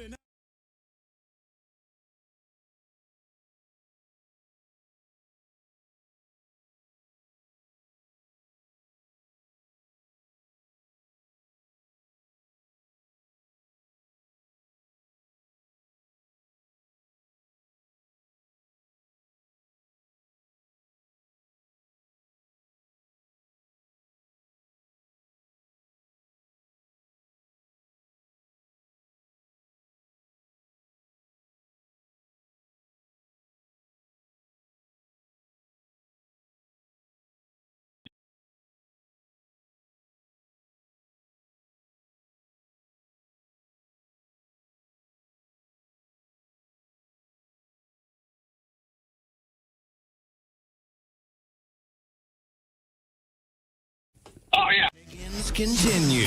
This is the Men's Room with Miles and Thrill. Our question, what would you like to see come back or what came back to you? 206-803 Rock. Hello, Gary. Welcome to the Men's Room. Hola, my brother. Hola. Long-time listener. Appreciate you. Love you guys. Well, thank you, man. All right, so I bought a roller 1968 Camaro, which means all it was a frame with the seats, no motor, no transmission, anything. All right. I built it in my garage. It took me about 10 years to put this thing all back together. It had Le Mans blue paint, 350. It was an RSSS, which means it was a Rally Sport Super Sport. Had the hideaway headlights, all that. I just poured all of my spare cash into it. I finally got it going. I rode it for 6 months. It scared the holy heck out of me. I sold it. How did you make a profit off of it? I mean, time. I broke even. But that didn't include your time working on this thing. Exactly. Yeah. The cost. I sold it for $19,000, and I probably spent $19,000 on it with paint. The paint was $4,000 alone. I farmed that out. But I mean, I had it was a show car, except it wasn't a number matching, which all car guys know. But okay, let me ask you this: it was that fast that you were afraid to drive it? Yes. Yes, it was so light. I don't, it's crazy, but yeah, it's kind of like when I had my Harley. That's why I don't have a Harley anymore. Old lady scared the hell out of me. Now, did you give up the Camaro because of the Camaro, or because you don't trust yourself being in a car with that much power? Pretty much that. Okay, yeah. All right. So a normal person could drive kill this. Myself or somebody else, and then I didn't want to pass it down to my grandkids and stuff because they probably would have done the same. Yeah, exactly. They would have probably killed themselves. I mean, yeah. I don't even think that had a shoulder strap seatbelt. Oh no! But I put them in there. Okay, I put them in there. Trust me. I knew that much. Do you regret? Selling it? Yes, I do. To this day, I really do. Well, how long did it held it? Worth $50,000 now. That's what I said. If you had hold on to it for a little bit longer and sold it again. But how long did it take for the regret to set in? Until you guys put the show on, I thought, oh my gosh, my '68 Camaro. Our bad. Well, you got to know, Sorry, man. remember. If you buy those sports cars, 67, 68. I mean, you could buy a Mustang Fastback. That's a rocket ship. Yeah. I mean, that's all those. You know what you're buying. You're buying a rocket ship with wheels. The difference is he put it together. Yeah. I mean, I have a buddy that he was in a horrible accident, I guess, when he was like in his early 20s. Yeah. But he has a Corvette. I don't know what year it is, but it's awesome and this and that. He's 60 now, but even in his 40s when I met him, he would only drive that. He was a Sunday driver. That's it. Yeah, it's kind of the way my neighbor it just sat in his garage. He would take it out on Sundays, pop the T-tops off or whatever, and cruise around, and that was it. Yeah, my neighbor, real low-key guy, real nice. It's the kind of guy you want to be your neighbor, all right? So he bought the house, and when he bought it, he's solo. It's a pretty big house for one dude, and I want to say he had like a 96 Toyota Tercel or something like that. Keep in mind, he's a doctor, okay? But we could tell when he was coming home because you heard his car. And about 2 weeks later, he's got a Corvette. All right. Now, keep in mind, he's a doctor. And I looked at my wife and I said, he just bought a house. He bought that Corvette. My money says he just paid off his student loans. He's about the age. Or he got a divorce. Where he finally, never been married. Okay. Right? Because I wondered that. No, he has a house and a Corvette. So he had the Corvette. He still has it, but he had it for about a year. And then one day we see this minivan driving up the driveway. And we're wondering who that is. And we're like, oh, it must be someone visiting him. Then we see his garage door open and he pulls in. So I had to ask him, I said, bro, you have a Corvette. He's like, I do. You bought that big, ugly-ass minivan. You don't have kids. He goes, it occurred to me. So even though he's a low-key guy, kind of like the guy that just called, he's like, and he's so weird when he talks. He's just like, yeah, I'm just kind of a demon on the road. But to hear him say it, I'm like, what? And he's like, oh, yeah. He's like, I got a Corvette because I want to drive it like a Corvette. And then every Sunday he goes somewhere south of here. I don't remember what track it is, but basically if you have a muscle car, they let you open it up. He does it every single Sunday. He's like, but my practice is up in Everett. And he goes, and I drive to Everett like I'm on that speedway, man. So he's like, I just got something that can't go fast and I don't look cool. I'm like, you nailed it. Well, whenever I rented something, like a mid-size SUV from Avis or whatever, when I flew down to California. This was about 4 or 5 years ago. And the guy said, hey, man, I'm sorry. It's the holidays. I can give you like an F-150 truck or, I can give you a minivan. Well, the thing was I didn't want to keep taking my golf clubs inside the hotel room every day. Oh, right. Yeah. Pickup truck would have been cool, but I was playing golf, so I didn't want to haul all that crap in and out every time I was going to play. So I was like, I'll take the minivan. I love that thing. I mean, it's got like 6 seats in the back. Look, I'm a single person. I don't need a minivan. It was awesome. The only gripe about a minivan. I loved it.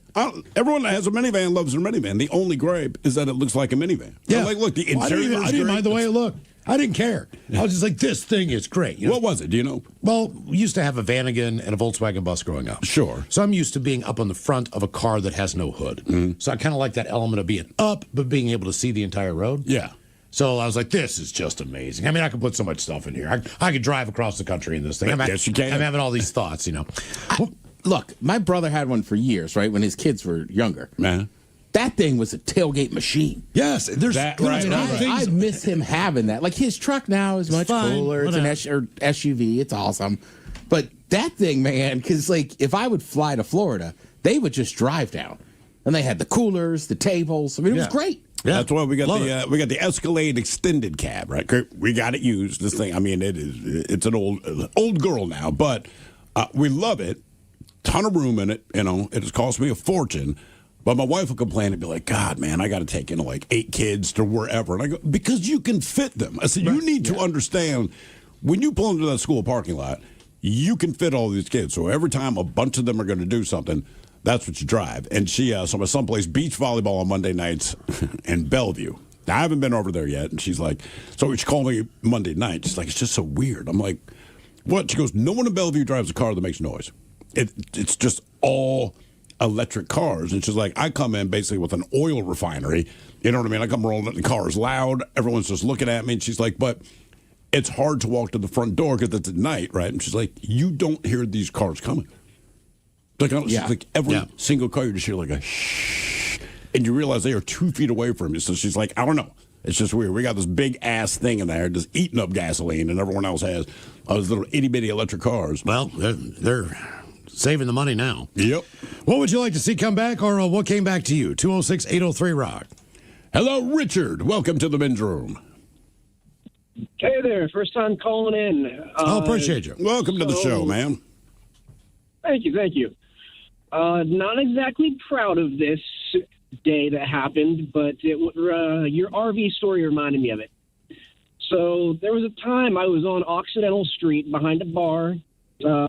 My ex used to work somewhere, and I was not having a good mental health day, let's say that, kind of having a breakdown. I was not doing well. I set down my phone somewhere in the alley on Occidental.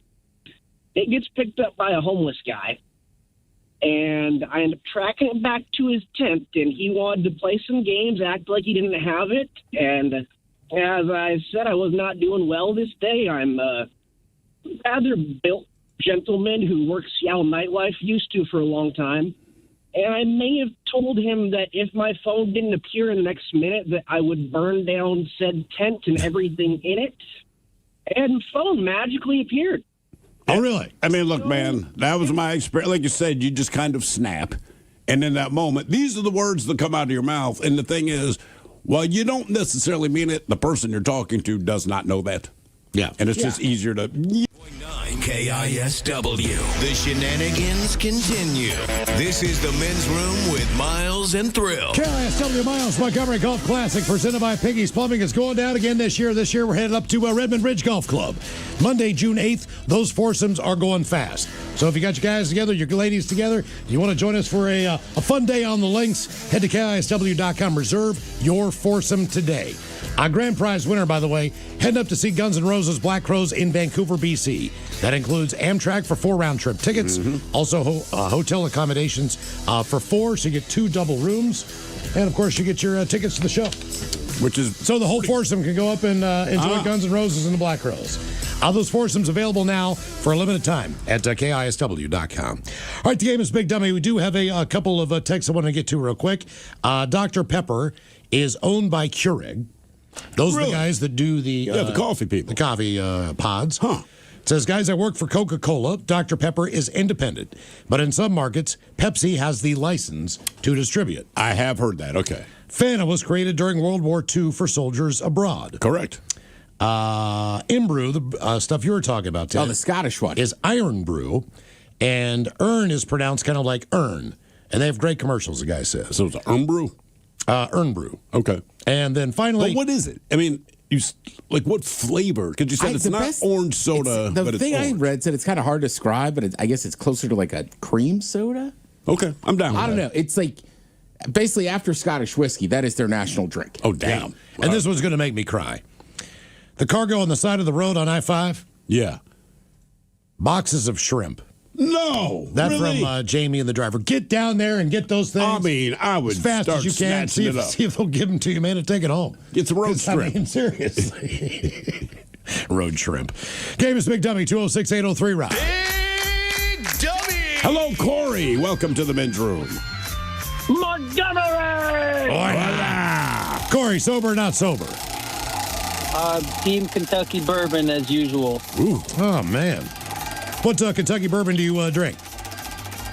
I've got some Blantons. Okay. Oh, that's very good. That's really smooth. I was going to tell you to do like Old Forester or Old Granddad, one of those, but... No, my brother's doing fine with the Blands. If you got Blands, man, you're doing all right. All right, Corey. It was a gift from our realtor. We just got a place in Kentucky here in Bourbon County. Oh, nice. Awesome. Now, that's a reason to buy a home in Kentucky. How many square feet? I don't remember the exact number. It's probably around 2,000. Okay. And what town are you living in? We're in Paris. And tell everybody Kentucky. How much that home cost, so they can cry. Well, we got 60 acres with the house, and it was $850. All right, 60 acres. 60. Yes, sir. I'm a rancher. Damn. I would hope so. Well, you are now, whether you were before. Damn. All right, Corey, you're going to do one while tripping. Random funeral, Catholic wedding, trapped in an elevator, or dinner with the in-laws. Man, I've not done much tripping. I think I would probably have to do with the in-laws. They're pretty chill, so it might actually work out. Okay. Do you get the feeling that they have tripped sometime in their past? The mother-in-law, yeah, not sure about the father-in-law. Okay, well, she can help guide you then. How many cattle are you putting on that? I've only got 50. Is that all? Downsized. Okay. Well, I had about 200 this time last year, but the farm on Whidbey sold, so we moved out here. Wow, man. So did you sell all those cows? Yes. We just finished selling the last of them, but then I brought 51 out here. What does the average cow go for? We raise Wagyu beef, so they're a little higher than Angus. We probably average around $3,000 per animal. Well, let me get this straight. You took 50 cows off an island and got them to Kentucky. Am I understanding this correctly? Yes, sir. Did you take a ferry? Right. How did you get 50 cows off an island?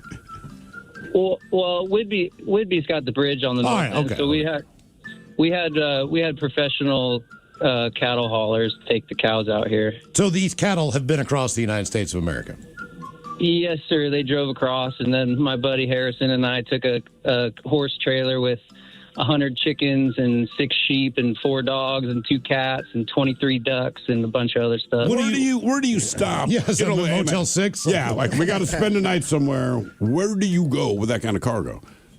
Well, the original plan was to just make it in 36 hours straight between the two of us. We hit the worst weather of the year, though, about a month ago, and it ended up being a 3-day trip. But we did stay overnight one night because the tire blew off the back of my truck, and we jackknifed the trailer really bad, so we had to get laid up at the mechanics. So we got one restful night, but other than that, we just kind of slowly made our way here. Wow. Dang, that's quite the adventure. And all the animals made it safely. Everyone made it fine, yeah. You didn't have one dead chicken or nothing? That's what I'm thinking. I picture like not chicken. one dead chicken. No, I'm really lucky the trailer didn't roll in the accident. It was pretty close because I was doing about 50, 55 when my tire blew off. So we jackknifed pretty bad, but luckily no one got hurt. We were fine. It was at like 2 a.m, so there wasn't a lot of traffic. Damn. And the chickens are drunk from going to the bar. That's quite the adventure. Wow. Okay. It was stressful on all of us, but we made it okay. Yeah, brother, I'd be drinking bourbon too. After all that, like, I get it. Yeah, and trust me, people in Kentucky love Wagyu beef. They will. All right. Here is your question. What band's 2005 breakup led to the creation of the bands Plus 44 and Angels and Airwaves? I think that's Blink-182. Damn. Man. All right, one and done, Corey. All right, hang on. Before we let you go there, let's see. True or false, you'll probably know the answer to this. True or false, birds do not pee. Well, they have a cloaca, which both mixtures come out in once, so I guess that's probably true. Yeah. Yeah, that don't actually. That's why they're so wet when they hit you. They don't have a urethra, or a urethra Franklin, as I like to call it. So everything goes out with their poop, which then lands on you or your windshield. Okay, Yeah, so they don't That's pee. the splatter. Right. Game is Big Dummy, 206-803-ROCK. Big Dummy! Hello, Bill. Welcome to the men's room. Hola. Bill, sober or not sober? Sober. All right, Bill, welcome to Big Dummy. Okay, on our poll, you're not going to be sober. You're going to be tripping. What are you going to do? A random funeral, Catholic wedding, trapped in an elevator, or dinner with the in-laws? Catholic wedding. You're going to go to a wedding. All right. And if you You got got food and drink, and yeah. Yeah, but you got to sit through the Catholic wedding. Yeah, man, that is a long, dry. It's the most boring movie you've ever seen. It is a humorless moment. I'd almost rather go see the Nutcracker. I would not go that far. I would rather sit, and look, I don't say this lightly. I would rather sit through a full-on Catholic mass wedding, which is the dullest thing on earth, than sit through the Nutcracker. One of the differences is simply this.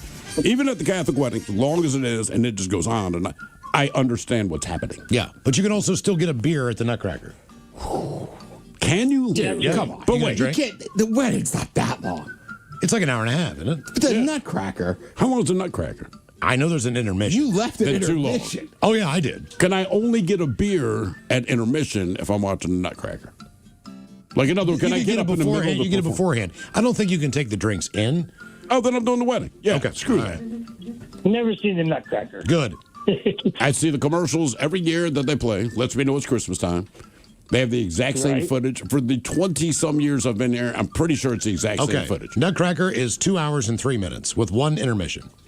Well, the Nutcracker doesn't change either. So even if the set's going to be the same, they'll look all the same. So it could be from last year, but it wouldn't look any different. Well, there's a few people that dance that don't have masks on. Yeah. And I want to say one of them's like a little girl. And I'm like, that little girl's got to be a full-grown woman by now. The intermission is 25 minutes. So the total run time is more like 2.5 hours. But if about 30 of it is intermission, well, that already means you're too long. But I'm still taking the wedding because it just means I'm getting to booze sooner. Like, you can get an intermission, but like when there's I'm a done, party I'm done. afterwards. And, right, and there's a big ass party. And trust me, people want to cut loose because they've just been sitting there doing nothing for an hour and a half. All right. Here is your question. What happens more in 1 minute? Blinking, breaths, or heartbeats? Blinking. Ooh, heartbeats. One and done. Does it depend on the heart? It does, but look. Your heart beats 60 to 100 times a minute. You blink 15 to 20 times, and you take 12 to 16 breaths. Now, Muhammad Ali, at one point at the peak of his health, I want to say his standing heart rate was like 42 beats a minute. He was in that good a shape. All right, look, before we let you go, we got a true or false question for you. True or false? The green computer code used in the Matrix movies was actually sushi recipes. False. It's true. So when you watch The Matrix and see all that green stuff going by, believe it or not, all of that code, it's just sushi recipes, but the directors were like, nobody's going to know that. It just looked cool. Game is Big Dummy 206-803 Rock. Big Dummy! You ready? For what? Hello, Eastwood. Welcome to the men's room. God. God bless you guys. I love you. Hola. Eastwood, are you sober or not sober? I'm sober right now. What? Yeah, I'm sober. Man, I already was writing it on the not sober sheet. Okay, Eastwood. All right, you're gonna do one while tripping. Random funeral, Catholic wedding, being trapped in an elevator, or dinner with the in-laws. Ted knows. At the end of the mass, the priest says, "Mass is ending. Go in peace." And then we all give a big sigh and say thanks be to God. Yes. And, so anyway, I'd go to the wedding, I think. Catholic wedding. Yeah, okay. I go stoned on LSD to a wedding, sure. Yeah. That's a quick way to get invited. You're invited. Just make sure you're tripping on LSD. All right. Here is your question, Eastwood. According to the song Under the Boardwalk, what two foods can you almost taste? What do foods you almost taste? Yeah, what two foods can you almost taste? As Ted is singing the song to I'm himself. trying to get it. Under the boardwalk. I don't know. Tacos and tamales. I don't know. Tacos and tamales. I'm just guessing because he's at a boardwalk. Think boardwalk food, right? Like a hot dog? That's one of them. And it's an older song? Popcorn? Nope. Hot dogs and cotton candy. What did your dad drop after waiting in line for him? French fries? Yeah, hot dogs and French fries. Oh, no, a seagull crapped on him. French fries. Yeah, I wouldn't. I know the song. So wait, a seagull crapped on the fries and his head. Oh, I thought he didn't drop him. He pooped right on him.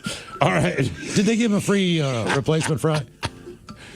No, man. I mean, at that point, I'll be honest with you, Miles. I don't remember. I just remember the anger. I mean, I would go right. I mean, I'd still like guys. He was pissed. Guys, this bird just crapped all over my fries. Please, can I get another order? Sorry, sir. That's nature. Just pick the mad ones off the top. But also, you've been there. I mean, it's the middle of summer on the boardwalk in Ocean City. It is that line so hot. You wait in line forever. Yeah. Hadn't even had a fry yet. I mean, he literally was like you put all the vinegar, salt, and he's like walking away, and that bird crapped.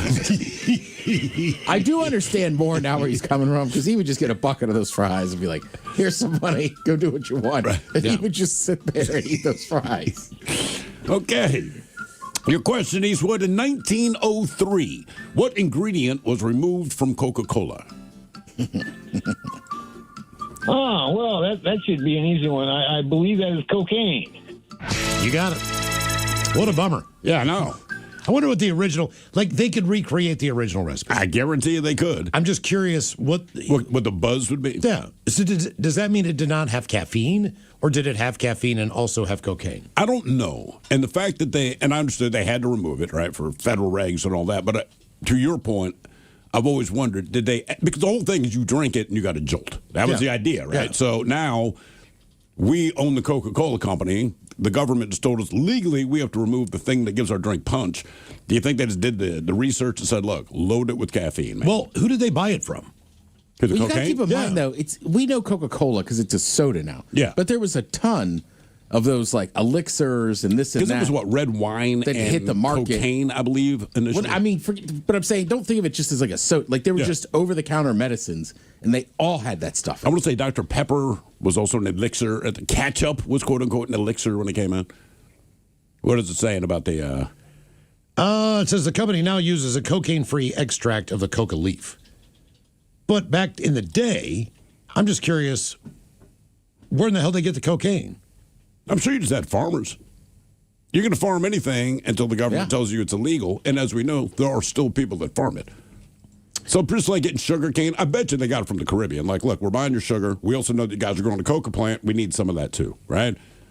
Okay.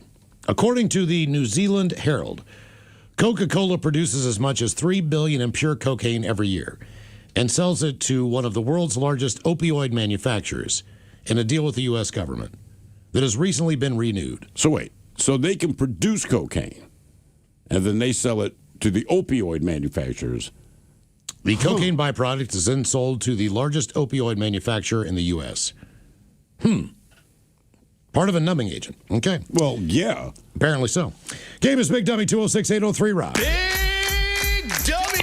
Hello, Pete. Welcome to the men's room. Hola. Hola. Pete, are you sober or not sober?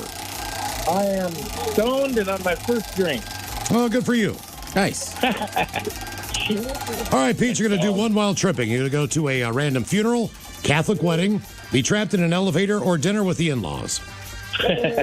I'm going to have to go with trapped in an elevator because, believe it or not, I've been trapped on an elevator twice, so I might as well try it tripping. What could go wrong?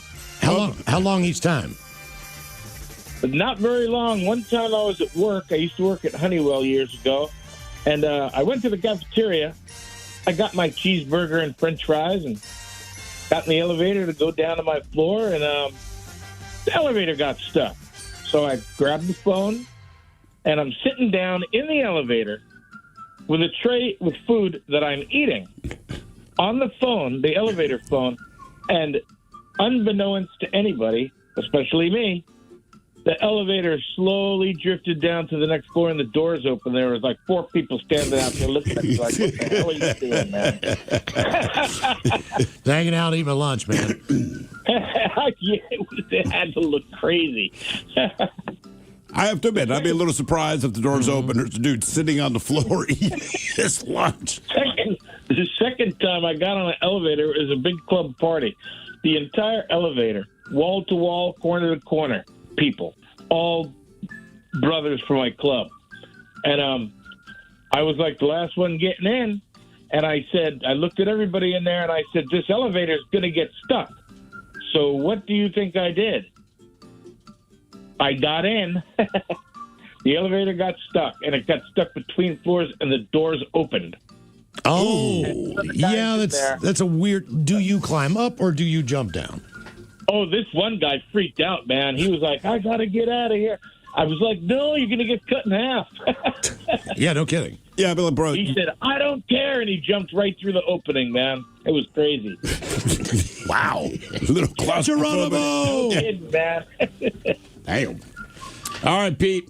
Here's your question. Biblically speaking, Matthew, Mark, Luke, and John are known as the 4 what?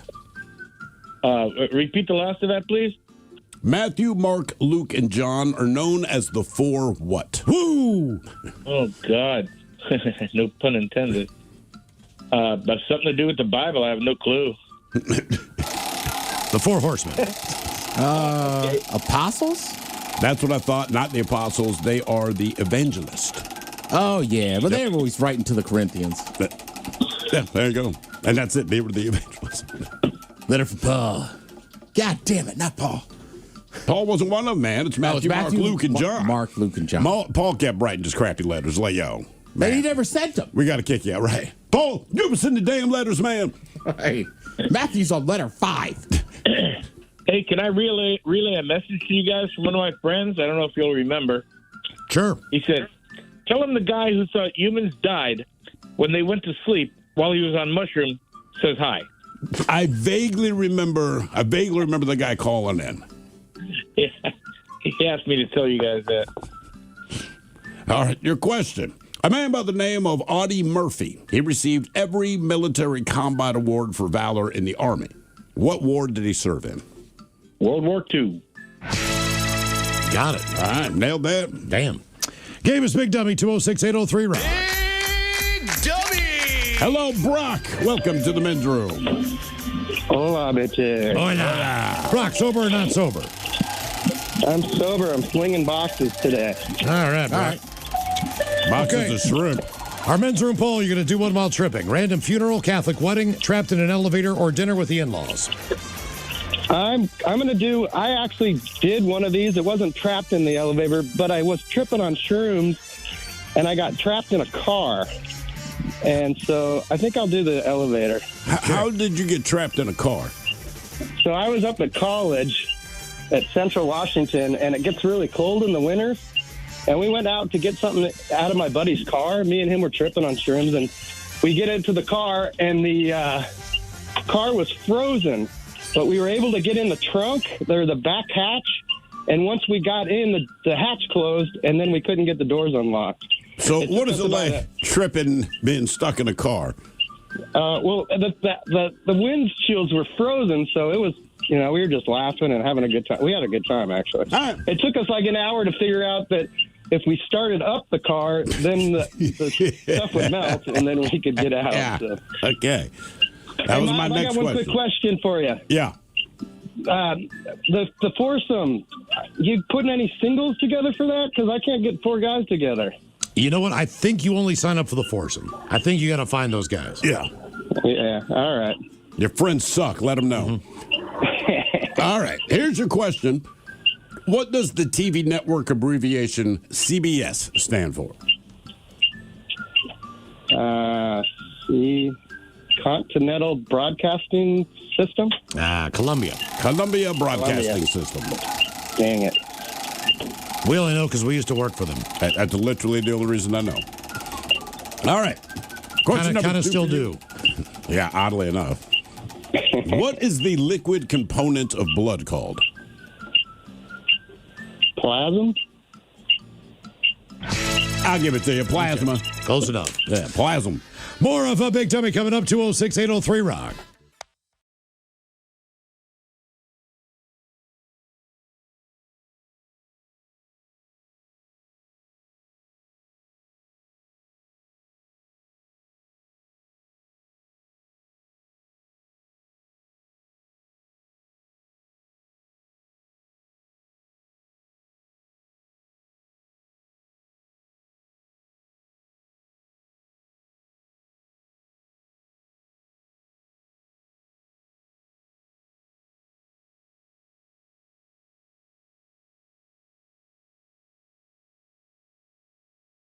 Hola! Love the show. Had a delicious men's room IPA last night. Appreciate that. Excellent. Excellent. Did you drink it out of a can, or did you get it on draft somewhere? Oh, I got it on a can at the Safeway up Pearl Street. Nice little 6-pack. Did you like the red when we made that back in the day? Red was pretty good, yeah. I tried the Pilsner one, the silver can. Yep, that's very good. The lager, 20th anniversary lager. They're bringing the red back, man. We're having a party if you want to join us up at Woodinville at Black Raven. Hell yeah, I plan on it. Excellent. Perfect. So what would you like to see come back? Well, what came back was my iPod Touch, and when I say that, because it was that long ago when it happened. I just turned 34, so this was when I was in high school, about 2010. I had just bought one off of a friend of mine, and it wasn't brand new or anything. I didn't have any money, so it was a used one. And I had it long enough to where my entire friend circle, he's got an iPod, listen to music, and, just hanging out, whatever. We constantly like to partake and party on the weekend, and I blacked out one night, and the last thing I remember was having the iPod in the back of the car. And the next day when I got home, I was like, man, I can't find this damn thing anywhere. I was like, I just bought it. I was like, this sucks. And it took me a while to, kind of poke around, and maybe it's, underneath the couch or whatever the hell. Maybe I just lost it or something like that. And then I had a friend of mine that came forward and he was like, hey, dude, you didn't hear this from me, but so-and-so straight up stole that S from you. I was like, wait, what? And he's like, yeah. He's like, dead ass serious. I was like, oh, man. So I was like, well, and what sucked about it was the guy that stole it. We were pretty good friends, too. Like, so I was kind of like, you know, pretty disappointed in the whole situation. I was like, all right, I'm going to invite him over, maybe smoke a joint, be cool about it, and see if I can get him to, you know, fess up or confront him. So I hit him up. I was like, hey, dude. I was like, come on over, smoke a bowl, kick it Friday night. And he's like, all right, cool, man, sounds good. He comes on over, and within about 10 minutes of getting there, he's like, oh, man, can you charge my iPod for me? I was like, what? He handed it to you? Oh, no way. yeah, dude. And what was funny about it, when he plugged it in, I was like, I know this is mine. He didn't even have, like, didn't even take the time to, like, try to, like, reformat it or anything like that. And straight up, when he plugged it in, he was like, this is Jordan's Right.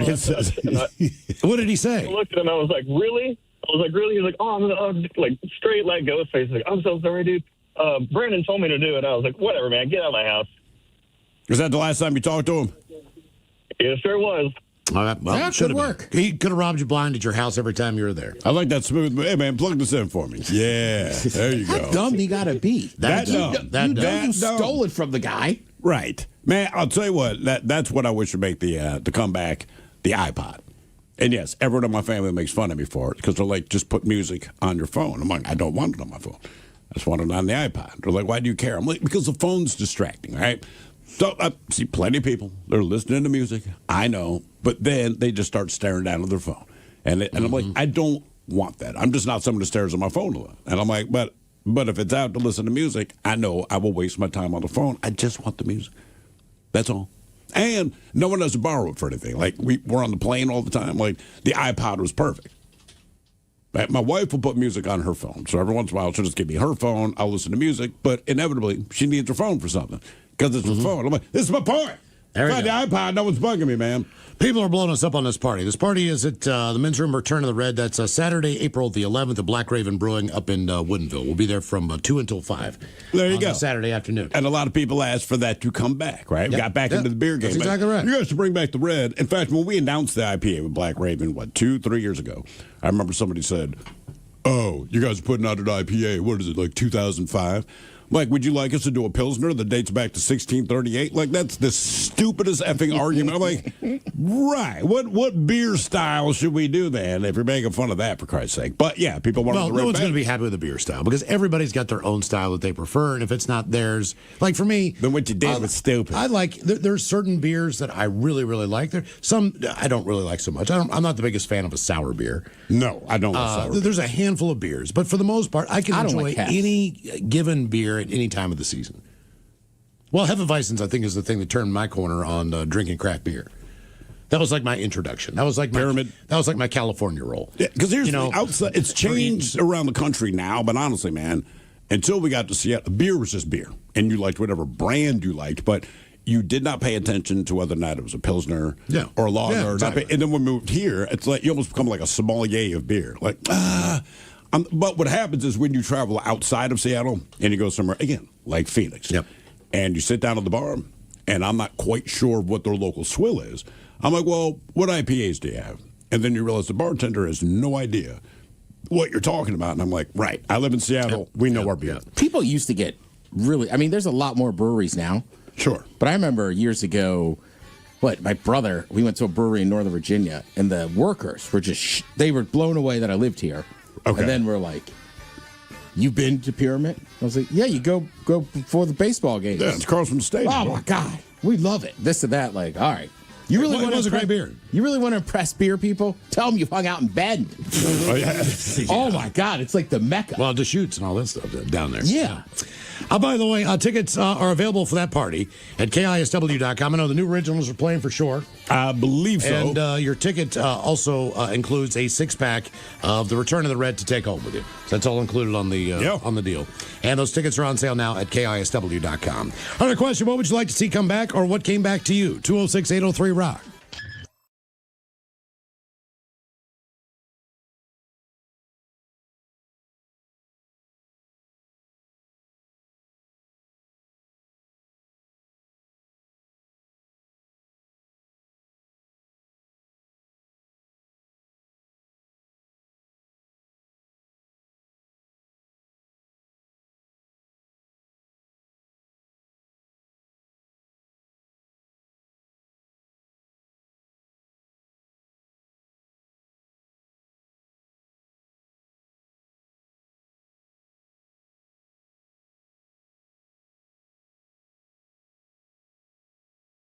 last time, but it has a twist at the end.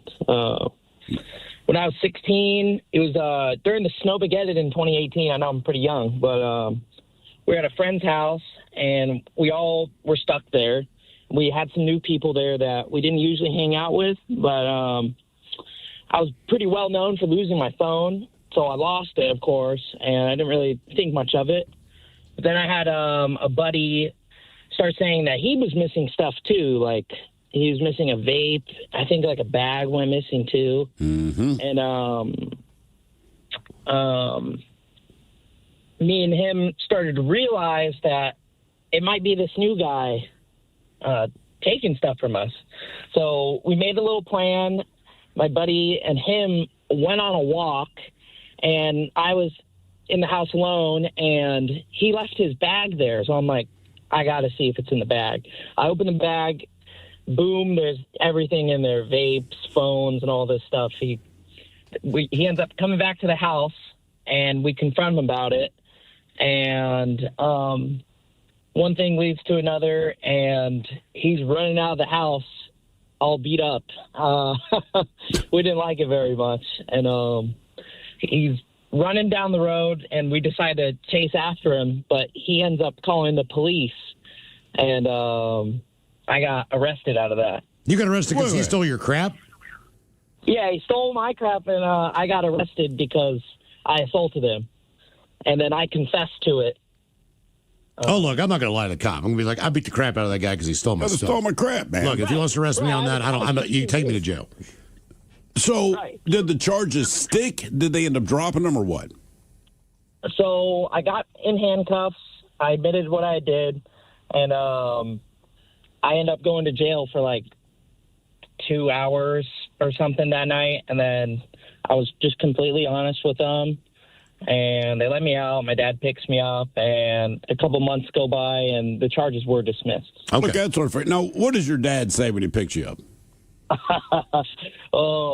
He would always tell me, he's like, I better not pick you up from jail. Every parent says that because we really don't want to have to pick our kids up from jail. Yeah. Right.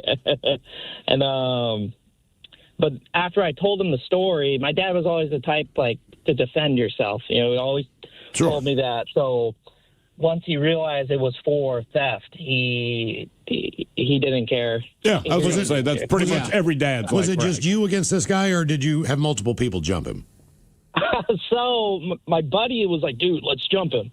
Like, you know, he deserved it. So I hit him first. And then nobody else jumped in. Look. I think that's the smart approach. Look, if you're going to, if you can't take care of them on your own, convince Keith to do it. Yeah, then have your buddy jump in, but you know, just to teach him a lesson. But if he starts whipping your ass, man, yeah, you might need a little help. But in the meantime, one-on-one's good enough if you can handle your own business. Right. But you were expecting backup. You just didn't get any. Yeah. Okay. But here's the other issue, though. If the other guys have if your stuff's in his bag, everybody's going to want to lick. Of course. You would hope so. Except they didn't jump in. The only thing I've told my kids about jail, I'm like, look, you never want to have to call us to tell us that you're in jail. That explains itself. But if you do have to call us, I'm like, call me, not your mother.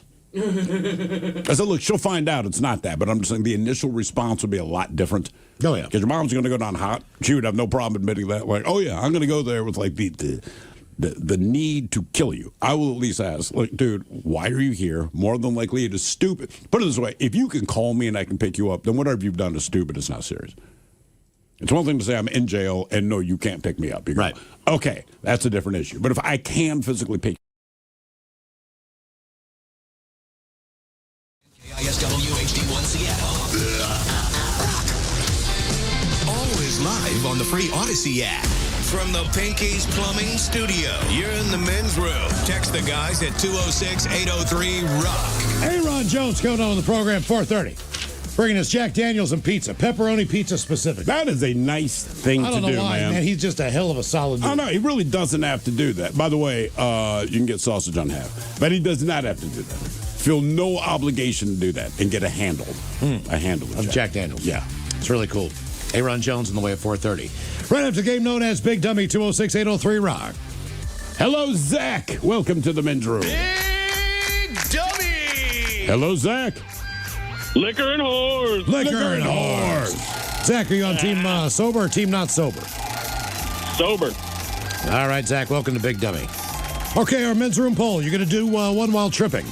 Random funeral, Catholic wedding, trapped in an elevator, or dinner with the in-laws? I'm going to say dinner with the in-laws. Ooh, okay.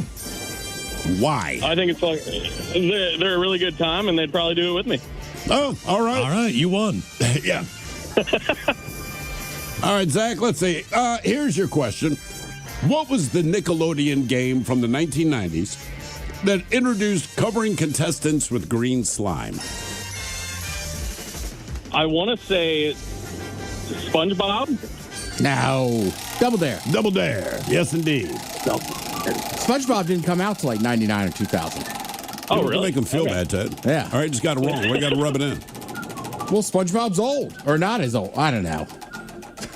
He came out in the 90s, late 90s. I'm almost positive SpongeBob started in either 99 or 2000. That is crazy that he's like 26 or 27 years old. Yeah. Damn. All right. Your question, what sport is Arthur Ashe associated with? Tennis. Got it. Did somebody whisper tennis to you? No, not even. I see. I am driving home. Yeah. Well, I mean, he's kind of famous. One good, one bad. Sure. Well, I'm not going to hit that drop. Game is Big Dummy, 206-803-ROCK. Well, and it's Arthur Ashe court at the tennis center in Flushing. Yeah, that's a good point. I'm just saying, like a brother with the last name Ashe. Well, that's why he was so sure famous. he heard about it all the time. Oh, yeah. So I'm saying, positive, black tennis player. Yeah. Trailblazer. Negative. Mm-hmm. Yeah. Hello, Nick. Welcome to the men's room. Hola. Hola. Nick, are you sober or not sober? Sober. Okay, Nick, welcome to Big Dummy. Okay, our men's room poll, you're going to do one while tripping. Random funeral, Catholic wedding, trapped in an elevator, or dinner with the in-laws? You guys want to hear a quick story about the last time I tripped that involved a dead body? Sure. Okay. So a couple years back, we get a phone call. My wife's granddad has had a massive stroke. We were living in Walla Walla at the time. They were in Shelton, so we get an Airbnb, drive out there. You know, he's home on hospice. He's going to die in a couple of days. So it's me, my mother-in-law, my brother-in-law in this cabin up on the Hood Canal. And we were at the house hanging out, at Grandpa's house hanging out. And then we went home for the night. Wife's in the bathtub taking a bath. And my brother-in-law busts out the bag of mushrooms. They're like, all right, why not? So me, my brother-in-law, and my mother-in-law get a couple. And about 20 minutes later, we get the phone call. Grandpa's dead. Oh, man. So I let everybody go in front of me over to the house, and then, you know, say, hey, call me when you need me. They call me up. I head over there. My mother-in-law, who's tripping balls, she goes, you can go in there and see him. I went, do I have to? So, yeah, last time I tripped, I got to see my wife's 92-year-old dead granddad. And the difference between your story and everyone else's is that you actually did. Man. Yeah. Crazy. All right, so what are you going to do? Random funeral, Catholic wedding, trapped in an elevator, or dinner with the in-laws? In-laws? Oh, let's do a Catholic funeral, and then you can at least trip out to all the stained glass and whatnot. Okay. Yeah, there you go. Stare at the stained glass. Because that's always positive, uplifting stuff. All right. Your question. Constantinople was the capital of which empire? It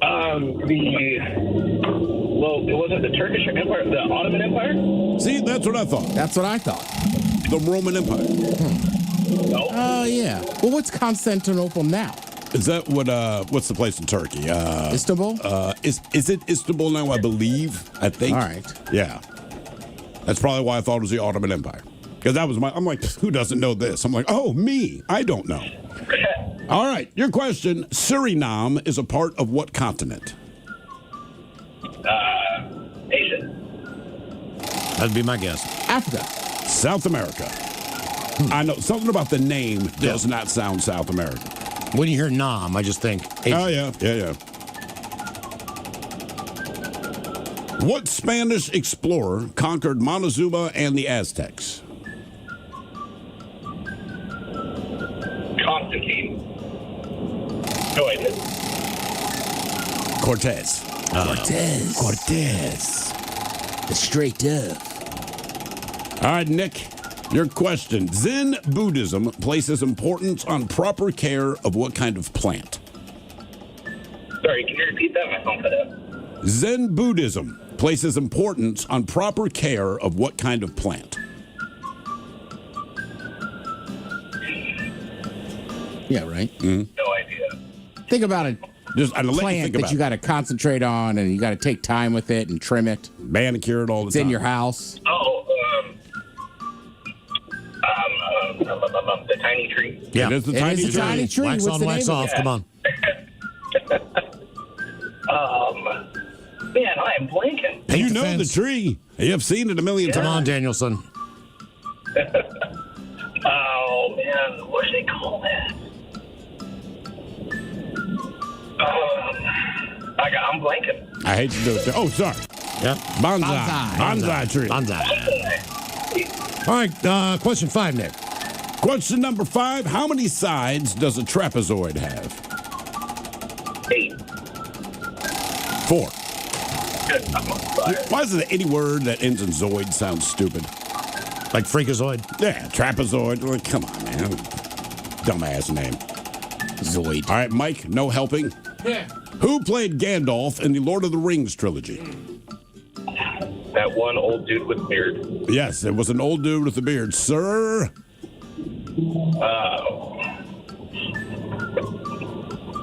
You know, I thought you guys were doing easy ones today. I don't know.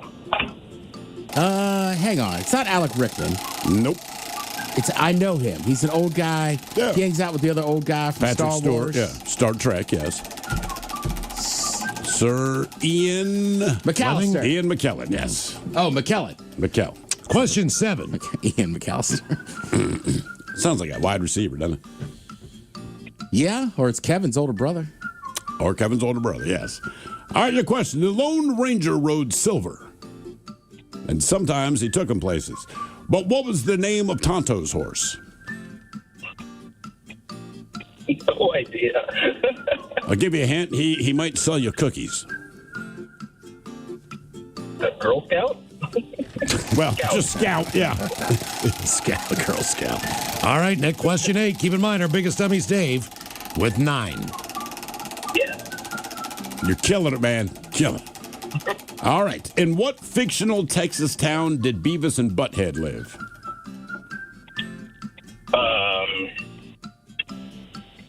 The same town as King of the Hill. Arlen? King of the Hill was Arlen. Beavis and Butthead were in Highland. Okay. All right, Nick, you've tied Dave as our biggest dummy. Congratulations. All right. Your question. Dr. Jonathan Kane is the name for which Batman villain? He did pop up in one of the movies. Freeze? Nope. Penguin? Scarecrow. All right, Nick, either way, this is your last question. You've reached 10, so you are the new biggest dummy. You don't sound dumb. No, you don't. No, you don't, man. I like you. Yeah. You're just an idiot. You know, what can we do? This is the brown pie for you. Sometimes we make friends with stupid people. You know, what can one do? All right. Your question. What king was murdered by Macbeth? Give you a hint, he was known for his donuts.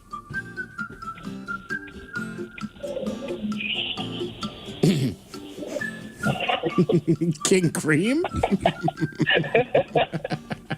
Kaiser? No, that's not a donut. I don't. King Donut Hole. Who knows? I'll be Duncan? Duncan. King Duncan. All right. Yes, indeed. Okay, congratulations, Nick. Nick, congratulations. Be proud of yourself. Our new biggest dummy. I'll put that down. Nick was plus 10. Plus 10. Game is Big Dummy. 206-803-ROCK. Big Dummy! Hello, Ryan. Welcome to the men's room. Dale. Ryan, sober or not sober? I am sober. All right, Ryan, welcome to Big Dummy. Okay. It's opening day, gentlemen. Yes, it is. Know. Or what night. a beautiful day, man. Yes, we lucked sir. out. Yeah. All right, you're going to do one while tripping. Random funeral, Catholic wedding, trapped in an elevator, or dinner with the in-laws. Well, did DMT, and that felt like it was in an elevator, so I'm going to stay away from that. Let's go with the Catholic wedding. Catholic wedding. Ooh, okay. That'll be fun.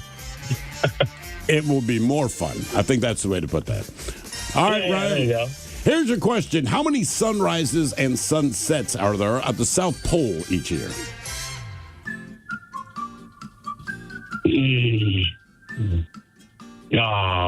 30. One of each. One. 6 months a day, 6 months a night. It's kind of like Seattle. Yeah. All right, your question. A gaggle is a flock of what bird? Gaggle of geese. Got it. Nice job. Yeah, buddy. GG. It almost sounds like it's a New Jersey Italian. A gaggle of geese. Big Dummy! Hello, Tom. Welcome to the men's room. I'd eat it. Hello, Tom. Yo, Tom. Tom.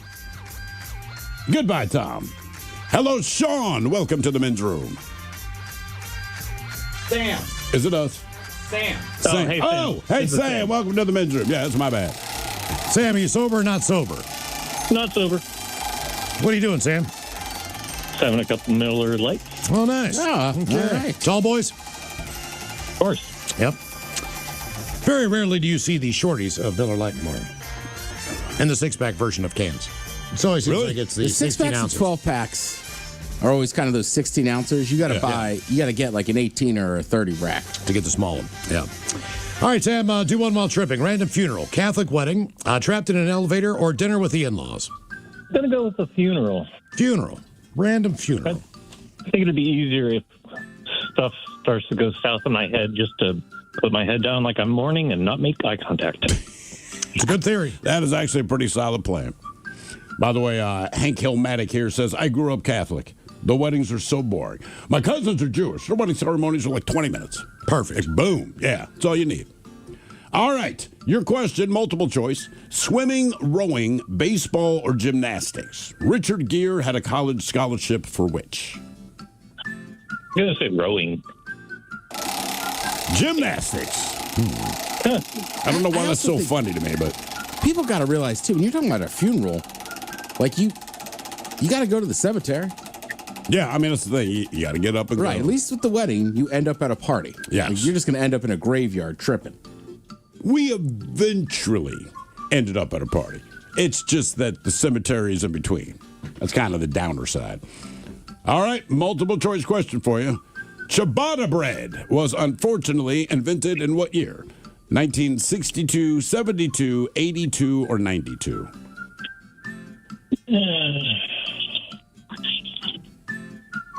72? 92? 82. 82. 1982. It's a newer bread. It is. Thanks. All right, your question. What two letters do not appear on the periodic table? Just give you a hint. X and Z both appear on the periodic table. So what two letters do not appear on the periodic table? Ooh. Going through my head here. T and G. I'll say J.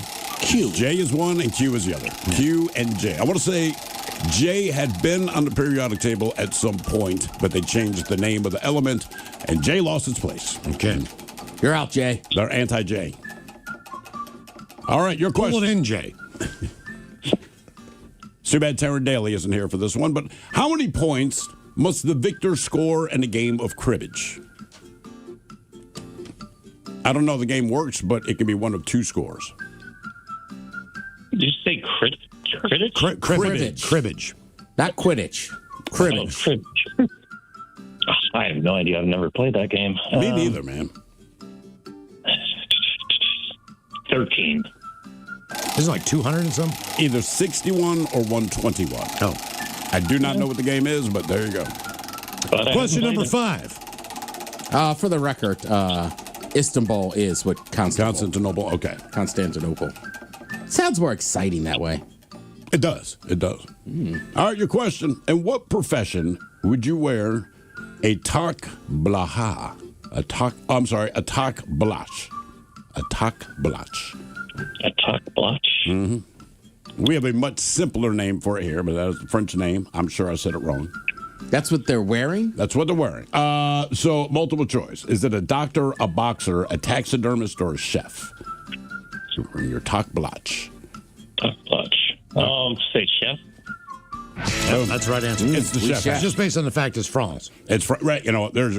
I forgot. I didn't realize I made a multiple choice, but yeah. Oh, let's do one more. Big Dummy! Hello, Kylan. Welcome to the men's room. Hola. Hola. Kylan, sober or not sober? Sober, but not for long. Good for you. Excellent. Okay, you're going to do one while tripping on our men's room poll. Random funeral, Catholic wedding, trapped in an elevator, or dinner with the in-laws? I'll go with church one or the wedding one so I can get a little Jesus in my life. All right. And that's how he wants to see it. Tripping balls. Glad you're here, Kylan. By the way, let's see. Bellick Jenkins here says the ciabatta slander must cease. It's not slander when it's true. All right. Here is your question. President Franklin D. Roosevelt was afflicted with what illness? Spinal bifida? Polio? Polio. Oh, that. And when he drank a lot of coffee, he'd run around screaming, I'm corn polio. All right, your question. What disease afflicted Stephen Hawking?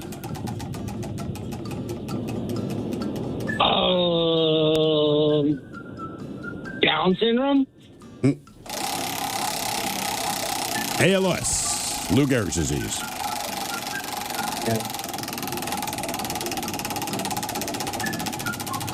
All right, the loose skin hanging from the neck of a chicken is known as what? A goblet. Waddle. Waddle. Oh. On that giblet. Let's go to the culinary world. What Hawaiian dish resembles a bowl of deconstructed sushi? It's all the rage. They got them everywhere. Mm-hmm. What was the guess? No. Poke. Poke. Yep. Kylan, question 5. All right, question number 5 for you. Virus is the Latin word for what? As a hint, it's also a very terrible band, at least in my opinion. In fact, I hate this band more than any band I've ever heard in my life. Poison? You got it. Nice job. There you go. Very good. Coming up on the program with Pizza and Jack Daniels at 4:30, we welcome in Aaron Jones in the studio. And we got your emails on the way next to the men's room at KISW.com.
from coast to coast and around the world.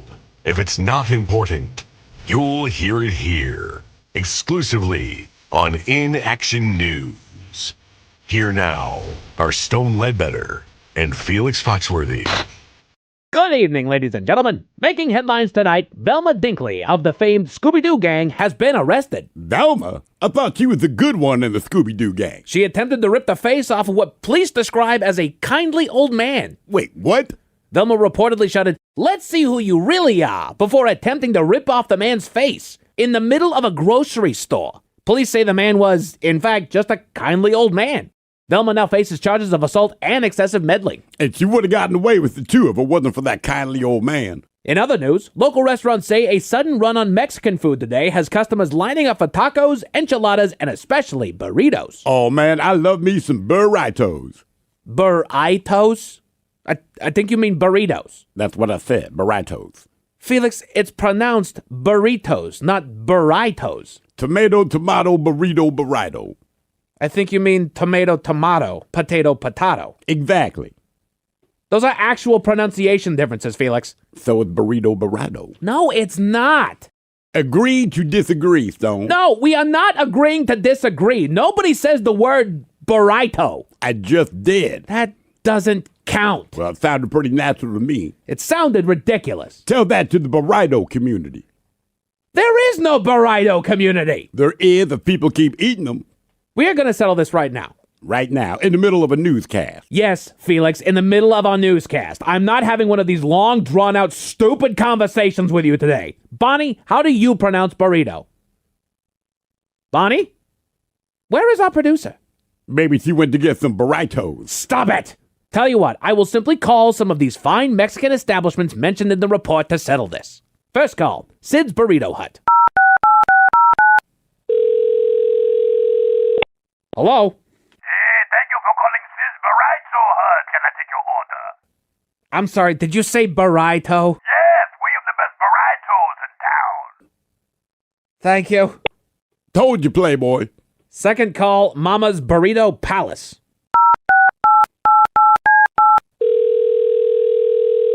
Surely Mama's will call them by the correct name. Mama's Burrito Palace. I'm sorry, did you just say burrito? Yes, we have the best burritos in town. Don't you specialize in burritos, not burritos? Yeah, burrito. Unbelievable. That's two for burrito, Playboy. Has this entire town lost its mind? Third call, El Rancho Mexican Restaurant. Hello. Yes, quick question. How do you pronounce the food item spelled Burrito? Oh, you want the burrito? We got the best burritos. Oh, I'm sure you do, buddy. This proves nothing. Science, Playboy. Where is Bonnie? Sorry I'm late. Where were you? All this talk of burritos made me hungry, so I snuck out and bought lunch from the taco truck outside. You left during the broadcast to get food? Yeah, I brought something back. Did you get burritos? No, they were all sold out. Apparently there was a sudden run on burritos. I got jalapeno poppers. Ooh, I love me some jalapenos, Playboy. You know what? Fine. I give up. I guess I'll just never pronounce anything correctly ever again. Goodbye, English language. So long forever. Nothing makes sense anymore. I guess we're gonna go to break now. Yeah, I said break. I think you mean break, Playboy. Who said break? Yeah! Hello, everyone. This has been an Inaction News broadcast, a Comedia Dysfunction. Watch all Inaction News videos, new and old, on our YouTube channel, youtube.com/@inactionnews. And make sure you like and subscribe, man. And be sure to follow us on all your favorite social media platforms at Inaction News.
we return to the men's room with Miles and Thrill.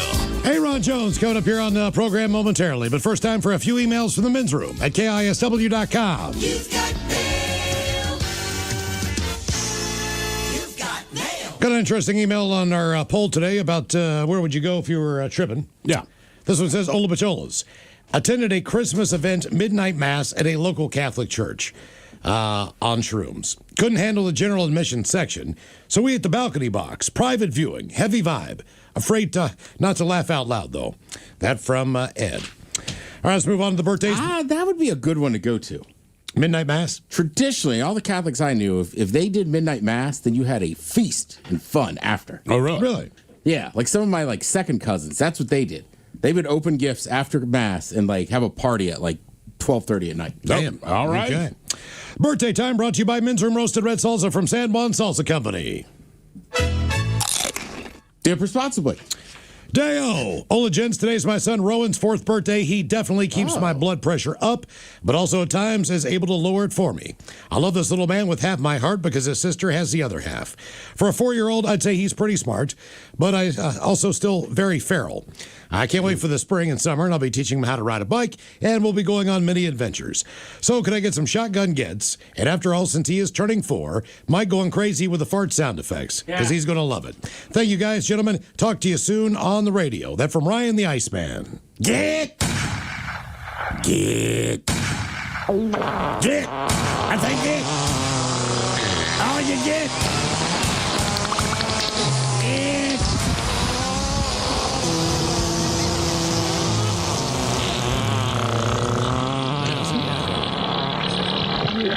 I say get. Guys, please give Sue some green beans for her birthday today. Love your show. Appreciate it. Green bean. What? Green bean. Okay. Green bean. Yeah. Green bean. Ola Michelle, today is my big bro Eric's 39th trip around the sun, and he gets to celebrate in Las Vegas, Nevada. Gonna get a burp fart and a Kevin Hart dam, some dad jokes from the great Miles Montgomery, some sound advice from Coke Ted about how to properly celebrate in Vegas, and maybe a little bit of the Inaction news team riffing about the weather or something. Thank you guys. You rock. That from Elliot. Damn. Okay. Guys, always remember to be thankful for the small things in life. Oh, yeah? Unless it's your penis. What is the definition of endless love? What is the definition of endless love? A long tennis match. Actually, yes. Ray Charles and Stevie Wonder playing tennis. Damn. Why can't Michael Jackson cook a sunny side up egg? Because he's dead? No, because he'll beat it. And people said I'd never get over my obsession with Phil Collins. Oh, yeah? But take a look at me now.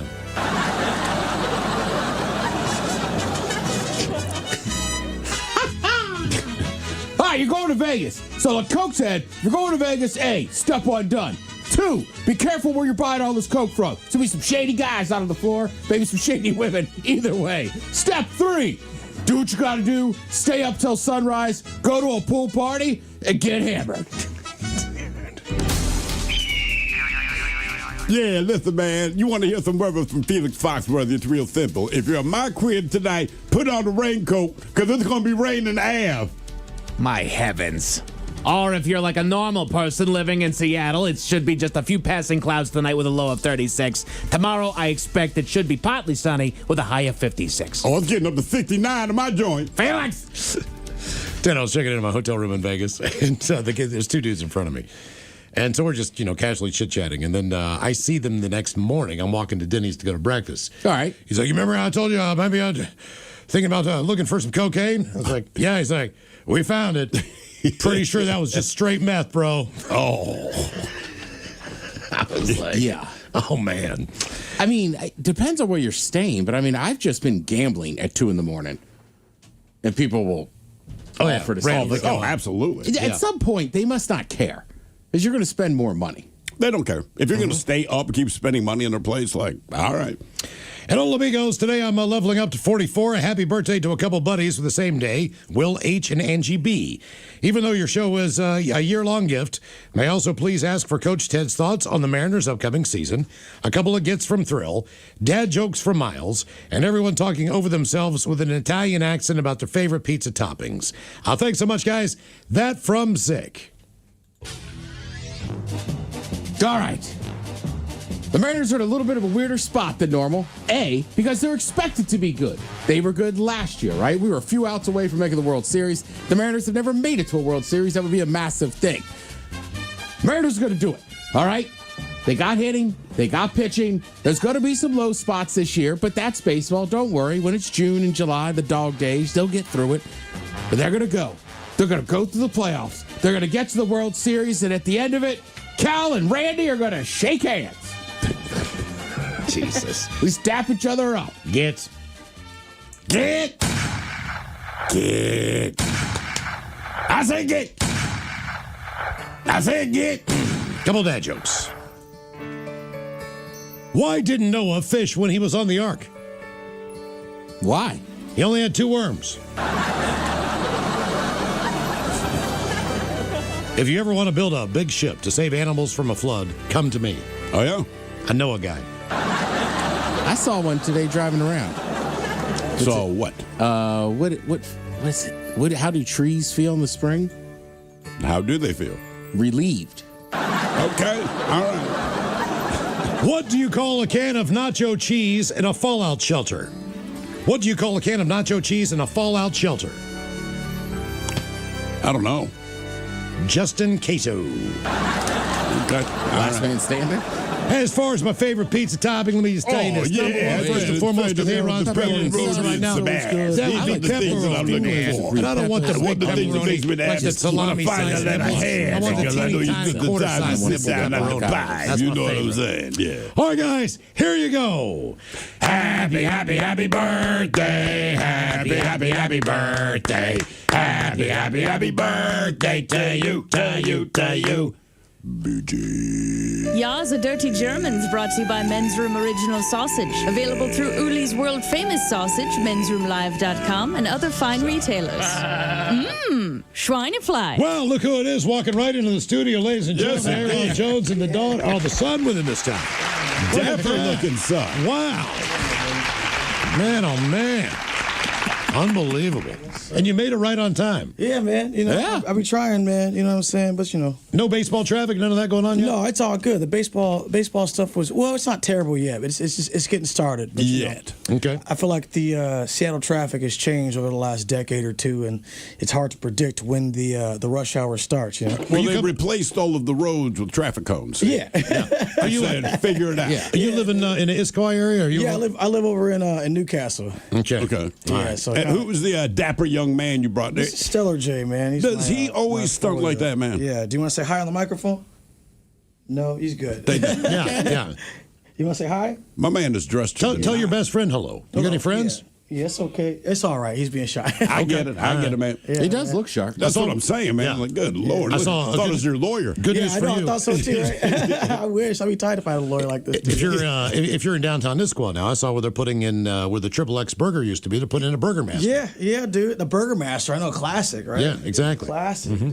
You know? Speaking of that, I thought you were going to bring in a pizza today, and I handled a Jack Daniels. And I handled Jack Daniels. Yeah, we made the. Your lawyer should have told you. Yeah, right. Yeah. What's your deal, Stellar J? Thought you're on top of the pizza, man. No, Dad. Don't leave me. Well, that's a little bit easier. At least he's sitting down now, higher up, so you can hold on. Yeah, he's good to go. Yeah, exactly. What's new with you, man? Man, you know, I've been trying to work on this record for the past 3 or so years, and we're just getting inching closer and closer and closer. Man, I just want to make sure I get the right product out there. You know, I think it's been a while since I put something out there in the world, and I've been so stingy about releasing stuff because it's like I set the bar so high for myself, you know what I mean? So, are you an overthinker as far as that goes? Because a lot of times, guys, it doesn't matter what kind of art you do, right? So it can be visual art, audio art. It's one of those. Ooh, I need to add one more thing, right? Like you can't just say this is. You can't let it go. Yeah, no, I'm an overthinker when it comes to the bar I set for myself. Yeah, dude, you know, my last single was a #1 hit, man. So it's like I'm always going, man, it'd be nice to get number one. But it's even better if I make authentic music that people can really enjoy, and I release it the right way. That's where my head is at. It's not so much the creation process, but am I releasing this the right way? Am I doing the music due diligence to my fans due diligence to get this out here and tell the story the right way? So, and you've had 3 of those, right? 3 number ones? I've had two in America, and I had one in France recently. Yeah, and then one in Germany. So what is it when you say as far as do I release it right? Like what does that entail? Like I could either release it on like Spotify or a DSP or Apple or something like that. All right. Or I can go to radio and try to actually like amplify the noise a little bit. You know what I mean? So I would say go to radio. I'm not partial to anything. Right. The radio guy says go to radio. Weird. I know it's weird. Well, I know you fulfilled your obligation with Big Machine. Yeah. And so, are you still just trying to debate which? Do you have a new label yet, or are you still just looking around fishing? We're kind of just fishing right now. Saying we got a deal, but it's gonna help us really get the album out. We're not really settled on anything right now. We're just kind of like, as long as we can get the help to put the stuff out, we're just kind of happy. You know what I mean? And that's Sure. what it is. I really want to be able to do it. And if I can do it in my hands, being signed to a label was great, and I got a lot out of it in terms of the audience and the experience and all the things. I think that you kind of sacrifice a bit of creative control and storytelling when you do that, because the marketing machine has an idea on how to sell it, and it works. You can't Right. knock it. But with that, you kind of lose control of being able to tell your own kind of story, So I want to be able to tell my own story and put my own stuff out, How long do you debate something like that? Because you make the good point, like, look, artistically, I want to do what is true to me. It's what it is to be an artist, right? Yeah. But then on the other hand, you're right, like, they know how to market. Like, they know what they're doing. They know what they're doing. Like, how Yeah. long do you debate that in your head? Like, you have a great machine behind you, but maybe it takes something away. You got to go give or take. You kind of go give and take. You say if it works, if it's working, and whatever you guys are doing is working, then I have to trust your expertise. Sure. The party also has to go, how do I make sure to continue to tell my story within that? So it's a little give and take, and you know what you sign up for too. I knew what kind of deal I was in for, and I knew that the label had a lot of say in terms of what I was going to put out there to the world. And luckily I was actually signed to a pretty cool label, which let me do a lot of my own stuff. But at the end of the day, they got the final say on what was going to work. Right. What's the line on I don't know, screw it, I'm making a pop album. Yeah. The line? There's no line. But I mean, because you could still, in theory, you could still do the stuff you want to do. Yeah. But do you ever just go, screw it, I want to make millions upon millions? Yeah, I'm just going to make a pop record. You totally could do that. You know what I'm saying? Everybody wants to get paid. Listen, man, my life is changed for the better. But I'll tell you, man, it's not like I got the same problems I had when I didn't have that didn't change. When I was bad, flat broke, I got the same issues that everybody else has. We were going to ask, since you were going to bring a pizza in, how many pizzas for 5 kids, a wife, and you? Oh man, that's a good question. Let me think. That's at least 3, and then if we really want leftovers, 4. Yeah. That was my guess. I said, man, so if you want to just get pizza for a night, it's well over $100. Yeah, it's gonna be a lot. It's gonna be over $100. I'm looking for a pizza sponsorship for that much. Exactly. Yeah, dude. That would be a bad gig. No, it wouldn't be. Pizza sponsor. Yeah, until you get sick of pizza. Everybody loves pizza until you don't love pizza. You know what I mean? Hey, Ron Jones, but you're still doing some shows, even though whether you have new music or not, you're still playing. I'm hard at work in the studio right now. I'm trying to get a record out on this side of the year. We got everything's in place, man. We just got to make sure we feel good about the songs and get everything figured out and packaged up and be able to get ready to announce it, But I really want to get an album out this side of the year. We're really close to making stuff happen, you know what I mean? Do you ever bring your kids to the studio? Yeah. I mean, because, you get told, like, my kids love coming here. Right? Yeah. And I'm like, right, but also I'm working, man. It doesn't matter how fun it is, creative, whatever. Like, I'm working, so my daughter will literally stand right next to me and keep writing me notes because she's commenting. Yeah. What we're doing, and I love it, and it's cute, and I love that it means something to them, but also like, damn it, baby, I'm working. So did you ever get any of that kind of hassle, or the kids going like, what does this button do?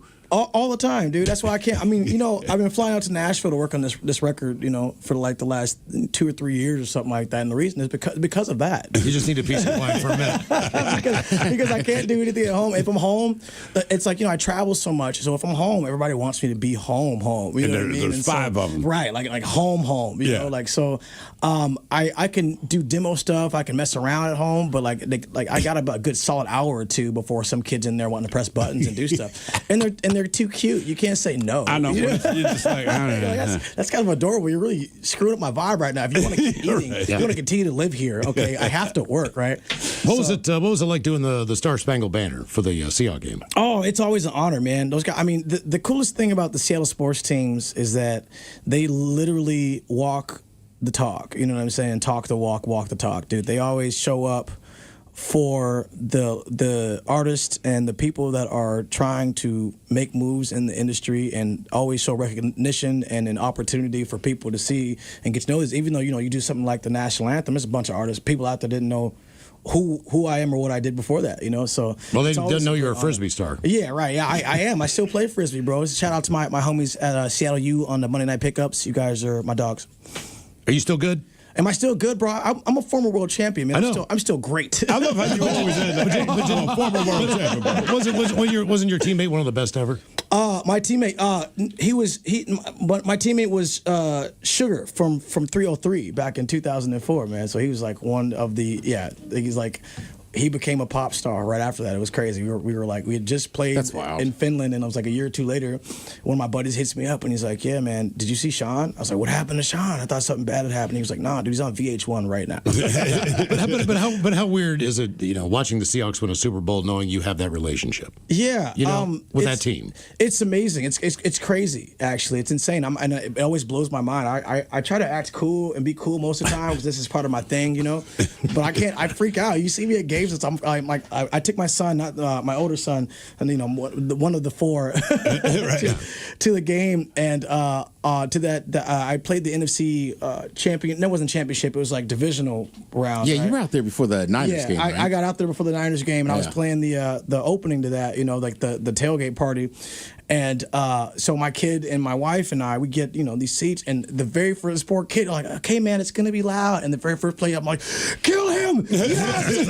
Yes, God! Oh, touchdown!" Rashid, I hate, I'm freaking out. He's crying now. He's, poor guy. And I'm like, I can't ease him into it. I want to ease him into it, but it's like, that's how I am. I'm a big sports fan, and I just love that. I get a chance to see my team win. Like, that's not something we're used to here in the Northwest. I think the Pacific Northwest teams have always been about the hope to win. Yeah. What about that return? Yeah. I mean, right. Beautiful. I went to the NFC Championship game. Yeah. Awesome. Yeah. But I was sitting with Mike and a few friends when he returned that kick. We were going apex. Yeah, dude. What do you think about the Mariners' chances this year? Man, is this the best opportunity? I can't speak on the Mariners, bro. You know what happens when you do that, bro. Whenever you're like, "Oh, the Mariners doing good this season, bro." I'm gonna say this, man. I hope they do all right. I hope they do good this year. We'll see what happens. Above 500 be nice. We did that the entire year in the studio. Yeah, you can't. We almost didn't even want to talk about it. You can't talk about how good the Mariners are doing. No one says that. You don't say it because you'll jinx it. But why are they the team? When the Hawks started turning the corner and people started believing, the conversation was, "I believe this team has a shot." No one had a problem saying it. The Mariners, like Mike, almost forbade us. If they went on a win streak, he's like, "I know they do not speak about it." It's like, do not say anything. Why are the Mariners that team? I think baseball is just more superstitious. Isn't that when we had the guy in the bathroom? Yeah, yes. That was last playoff run. Last playoff. Oh, did you not hear the story? Yeah. The guy went in the bathroom, and they started coming back, and it was like, he just had to stay in there. And the bar was packed. Came back after like an 8-run deficit. Yeah, dude. Didn't say people are buying a beer. Context to that story. I thought you guys kidnapped somebody. Oh, no. That one guy in the bathroom. That'd be me if someone's going to kidnap winning. someone. We couldn't stop. We couldn't let him leave. But yeah, people were bringing them beers in the. That's dope, dude. That's amazing. Hey, Ron, you're playing a week from Saturday at the Amplify Courage show down at the Moore Theater with Brent, our buddy from Shinedown, and Zach. Nancy Wilson. Have you ever played with her? Or me and Nancy did a show. It was a Jameson show years ago, like 2014. Probably around that time, 2013, 2014, and we did this Jameson gig together, and that's how I got to know Nancy. Nancy was the person that turned me on to using peppermint oil before your warm-ups. Oh, really? So I got that trick from really, it's funny because we talked to Brent from Shinedown, right? And Shinedown's doing A-OK for themselves. And we're talking about this gig, and he goes, "Look, man, I don't get starstruck, but he's going to pee himself when he meets Nancy Wilson. Yeah. Like, he has you need to, like, hold his hand and guide him through this. Oh, yeah. Because he's about to lose his mind. I don't think she gets enough credit for how good of a guitarist she is. She's amazing. Yeah, She's like you people say, like, what a beautiful woman, what an amazing band, how long they've been around, Rock and Roll Hall of Fame, blah blah blah. Oh, yeah, she can shred. She can play, dude. Like really play, man. Yeah, yeah, that's gotta be cool. That happens though. I mean, that's the unfortunate thing about guitar is that women don't get enough credit for being as good as they are, even though like they have been lockstep the whole way with the popularity of guitar. Sure, yeah, absolutely. And it's unfortunate, but I can tell you right now that Nancy Wilson is up there as one of the greatest for sure. More with Aaron Jones right after this. Do you take pleasure in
From coast to coast and around the world. If it's not important, you'll hear it here. Exclusively on Inaction News. Here now are Stone Ledbetter and Felix Foxworthy. Good evening, ladies and gentlemen. Making headlines tonight, Velma Dinkley of the famed Scooby-Doo gang has been arrested. Velma? I thought she was the good one in the Scooby-Doo gang. She attempted to rip the face off of what police describe as a kindly old man. Wait, what? Velma reportedly shouted, "Let's see who you really are," before attempting to rip off the man's face in the middle of a grocery store. Police say the man was, in fact, just a kindly old man. Velma now faces charges of assault and excessive meddling. And she would have gotten away with the two if it wasn't for that kindly old man. In other news, local restaurants say a sudden run on Mexican food today has customers lining up for tacos, enchiladas, and especially burritos. Oh, man, I love me some burritos. Burritos? I think you mean burritos. That's what I said, burritos. Felix, it's pronounced burritos, not burritos. Tomato, tomato, burrito. I think you mean tomato, potato, potato. Exactly. Those are actual pronunciation differences, Felix. So it's burrito. No, it's not. Agree to disagree, Stone. No, we are not agreeing to disagree. Nobody says the word burrito. I just did. That doesn't count. Well, it sounded pretty natural to me. It sounded ridiculous. Tell that to the burrito community. There is no burrito community. There is if people keep eating them. We are going to settle this right now. Right now, in the middle of a newscast. Yes, Felix, in the middle of our newscast. I'm not having one of these long, drawn-out, stupid conversations with you today. Bonnie, how do you pronounce burrito? Bonnie? Where is our producer? Maybe she went to get some burritos. Stop it! Tell you what, I will simply call some of these fine Mexican establishments mentioned in the report to settle this. First call, Sid's Burrito Hut. Hello? Thank you for calling Sid's Burrito Hut. Can I take your order? I'm sorry, did you say burrito? Yes, we have the best burritos in town. Thank you. Told you, Playboy. Second call, Mama's Burrito Palace.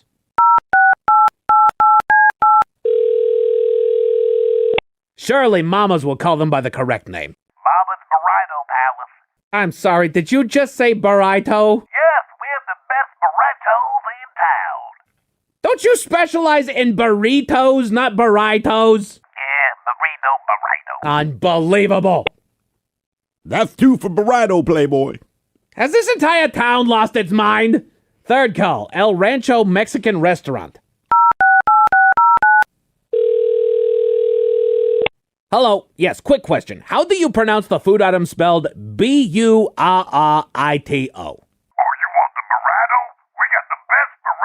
Oh, I'm sure you do, buddy. This proves nothing. Science, Playboy. Where is Bonnie? Sorry I'm late. Where were you? All this talk of burritos made me hungry, so I snuck out and bought lunch from the taco truck outside. You left during the broadcast to get food?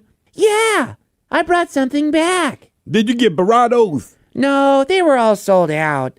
Apparently there was a sudden run on burritos. I got jalapeno poppers. Ooh, I love me some jalapenos, Playboy. You know what? Fine. I give up. I guess I'll just never pronounce anything correctly ever again. Goodbye, English language. So long forever. Nothing makes sense anymore. I guess we're gonna go to break now. Yeah, I said break. I think you mean break, Playboy. Who said break? Yeah! Thank you for watching. Please like and share this video. It helps us a lot. And be sure to subscribe to our YouTube channel and social media pages at Inaction News.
KISW. The men's room returns with Miles and Thrill. Joined by Aaron Jones, Stand for Courage, presenting Amplify Courage, a benefit concert for school bullying prevention. That's going down at the Moore Theater next Saturday, April the 4th. Mike Inez from Alice in Chains. Yep. Also showing up on stage. Craig Gass is the MC. Oh, nice. Do you know Craig very well? I don't know Craig very well. No. He is an awesome dude. You'll like him. Yeah, You're he's, gonna like him. he's a great guy. I'm looking forward to that, man. Now- It's gonna be. I mean, I'm just excited all the way around. I mean, it's my favorite bands and favorite people that I've ever known doing Now, what I do. You know, with your kids, do they ever have to? I know you probably deal with a lot of crap as far as friends and school and all that stuff. Is bullying a part of their life now? Yes and no. I mean, they're still pretty young, but my kids have learned to navigate and do pretty good in social settings, but, I always keep their heads on a swivel when it comes to that kind of stuff, man, because we don't really put up with no bullying, you know what I mean? Do you allow them to be online on, as far as social media, any of that stuff? No, we don't. I mean, my kids have like Kid Messenger, but that's not the same as like on. So no, I don't let them do any of that stuff. Like they get YouTube, and that's the best they get. And they get kids YouTube because like my son, 6-year-old, one time was on regular YouTube, and he was like, "Oh my god!" I was like, "What did you see?" And I saw it. I was like, "Oh yeah, that artist is crazy." It was like some crazy mask or something that freaked him out, But I try not to let these kids see too much on the internet. It's not good for your brain. We knew that before the internet was a thing, by the way. How about like cell phones and stuff like that? Oh yeah. Is there a rule? The cell phones. My daughter has a cell phone, and she's okay with it. I mean, my thing is like, as long as you're doing all right in school and your grades are good, dude, I pretty much don't care what you do, but you got to maintain some kind of discipline and focus. It's at home and be a good person, pretty much. Sure, that is rule number one. That's it. What about you, man? When you were coming up, man, you deal with bullies. I got bullied all the time, bro. I'm a black kid that played frisbee, bro. It was over. Come on, man. It was done though for me, bro. You might get bullied still. There was no chance, bro. Like even in high school, when you play frisbee, you're just running. Ultimate frisbee is like just running all the time, dude. Yeah. So I'm like $130, dude. 5'9", $130, $145. I was over for me. I had no chance. You got any videos of you like diving catches and all that crap? I do, man. You can also come out to Seattle University on Mondays, dog, where I play pickup, and I go diving out there still, dog. Is that AstroTurf? Yeah, it is. Don't dive on field that. turf. Now, did you ever, like with labels or management, like, hey, we know you like to do that, but you can't hurt yourself? Yeah, they're always nudging you. You know what I mean? Like they're always with respect. Like we know you like doing it, but you got to be careful. And after all these years, man, I don't have enough fight in me to like want to be competitive in that way. You know what I'm saying? Especially for frisbee, bro. Come on, man. What about when you travel? Is there any countries in Europe that are like, oh, we love frisbee here? Belgium. All right, it's actually one of the countries in Europe. They're really good right now. Actually, they just. But if you travel, do you travel with frisbee? Yeah, I do. Actually, I have a disc with me all the time. Usually in my car or it's a disc, dude. It's not a frisbee. Tour, man. Okay. Yeah, same. Okay.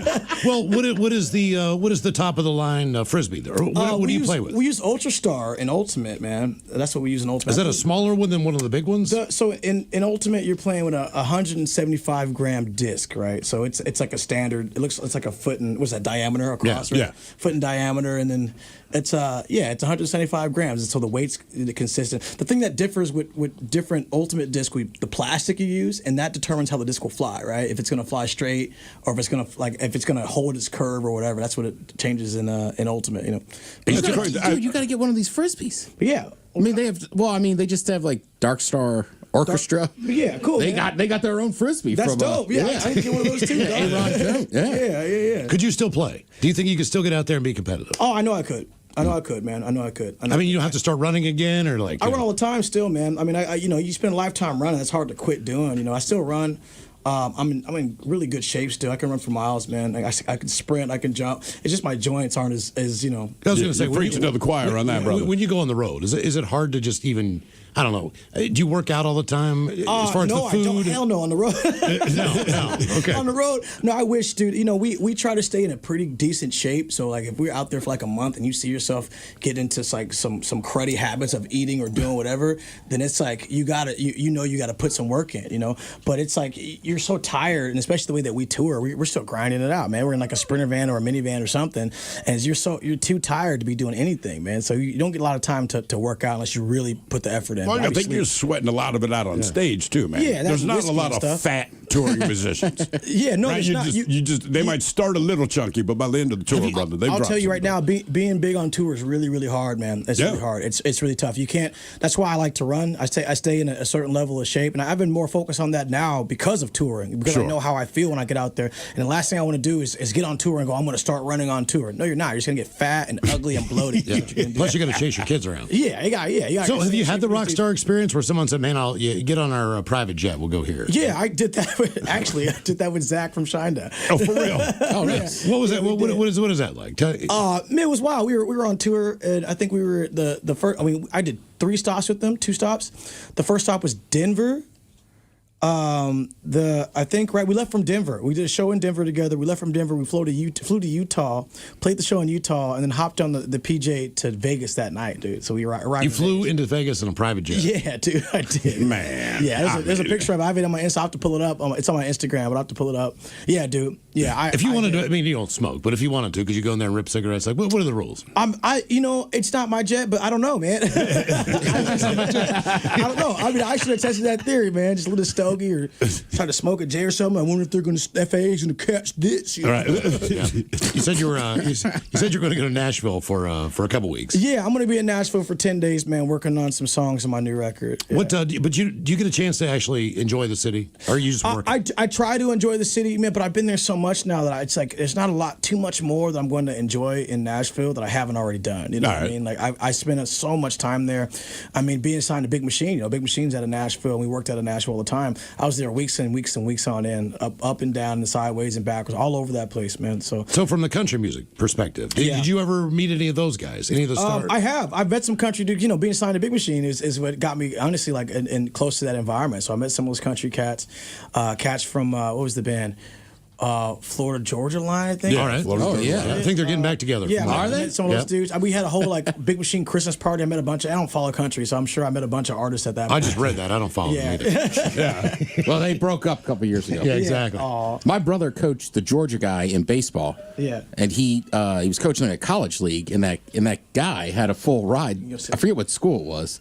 And then he goes to my brother. He's like, "Hey, I'm quitting baseball. I'm going to start music." So for years, they were like, "That kid's an idiot. Of course. He is so dumb." And then he starts Florida Georgia Line. Yeah, that's crazy. Do you have any idea what you're going to do at the Amplify Courage show? Do you know? Are you going to play with other guys? Or are you going up there and doing your own thing? I got some songs in mind, man. I pulled some songs out of my catalog. I'm going to let it be a surprise, but I pulled some songs out of my catalog I felt would fit the moment, and kind of some things that were born and some of the struggles that I went through when I was coming up as a kid. Because for me, having faced the adversities of abandonment and identity crisis in that way, I felt like a lot of my songs were born in that place where it was hard to kind of figure out how to navigate the world. You were 4, so how much of that do you remember? Like, is it just locked in your brain? I was 4 when it started, and then I was 7 when I was full like emancipated. So it was there. I mean, yeah, it was definitely locked in my brain. I was taken care of by my aunt, who was a very beautiful, wonderful person, but she was also trying to take care of 2 other kids in her house, man. So we all kind of had to fend for ourselves to an extent because she had to go to work, all the time. And so yeah, I mean, I remember a lot of the experience, and a lot of it was really great. I had a good house, but a lot of it was a struggle, man. When you see your parent, your mom, on the streets and having to deal with the drugs and the addictions and all those things and watch her wither away over time, and that's really rough, So I definitely remember that, and I remember how it affected me. Moreover, I remember how it affected me in school, and how I would lie about my identity and tell people where my mom was from Hawaii and she was a cop, because I wanted so badly just to think that for people to think that I had it good like that, Sure. But also not realize I'm going to school in the hood and everybody has the same story as you anyway. There's no point in lying. Everyone's like, "Oh, you got it really nice, man."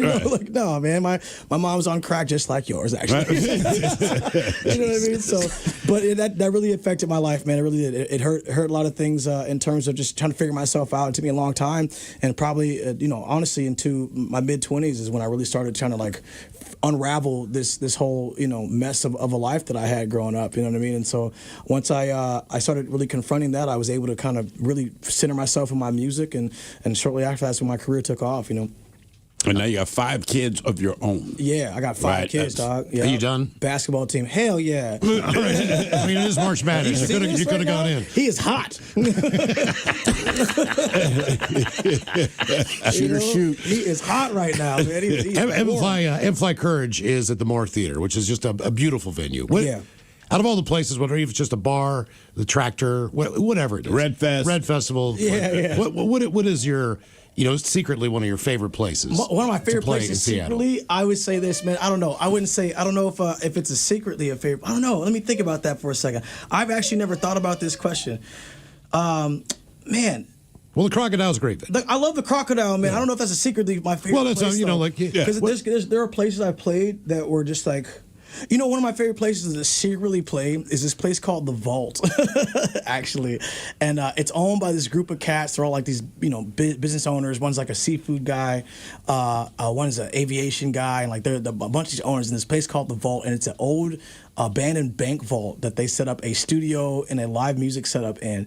And they would throw these parties that we'd all go and just jam at, That's cool. That is the single most favorite secret place to play in Seattle, Washington. Okay. How about around the world? Like what venue were you just like, man, this is a cool spot? Or is there one that shocked you that it was not as cool as maybe advertised? I think Prince Royal Albert Hall is up there as one of the coolest I've played.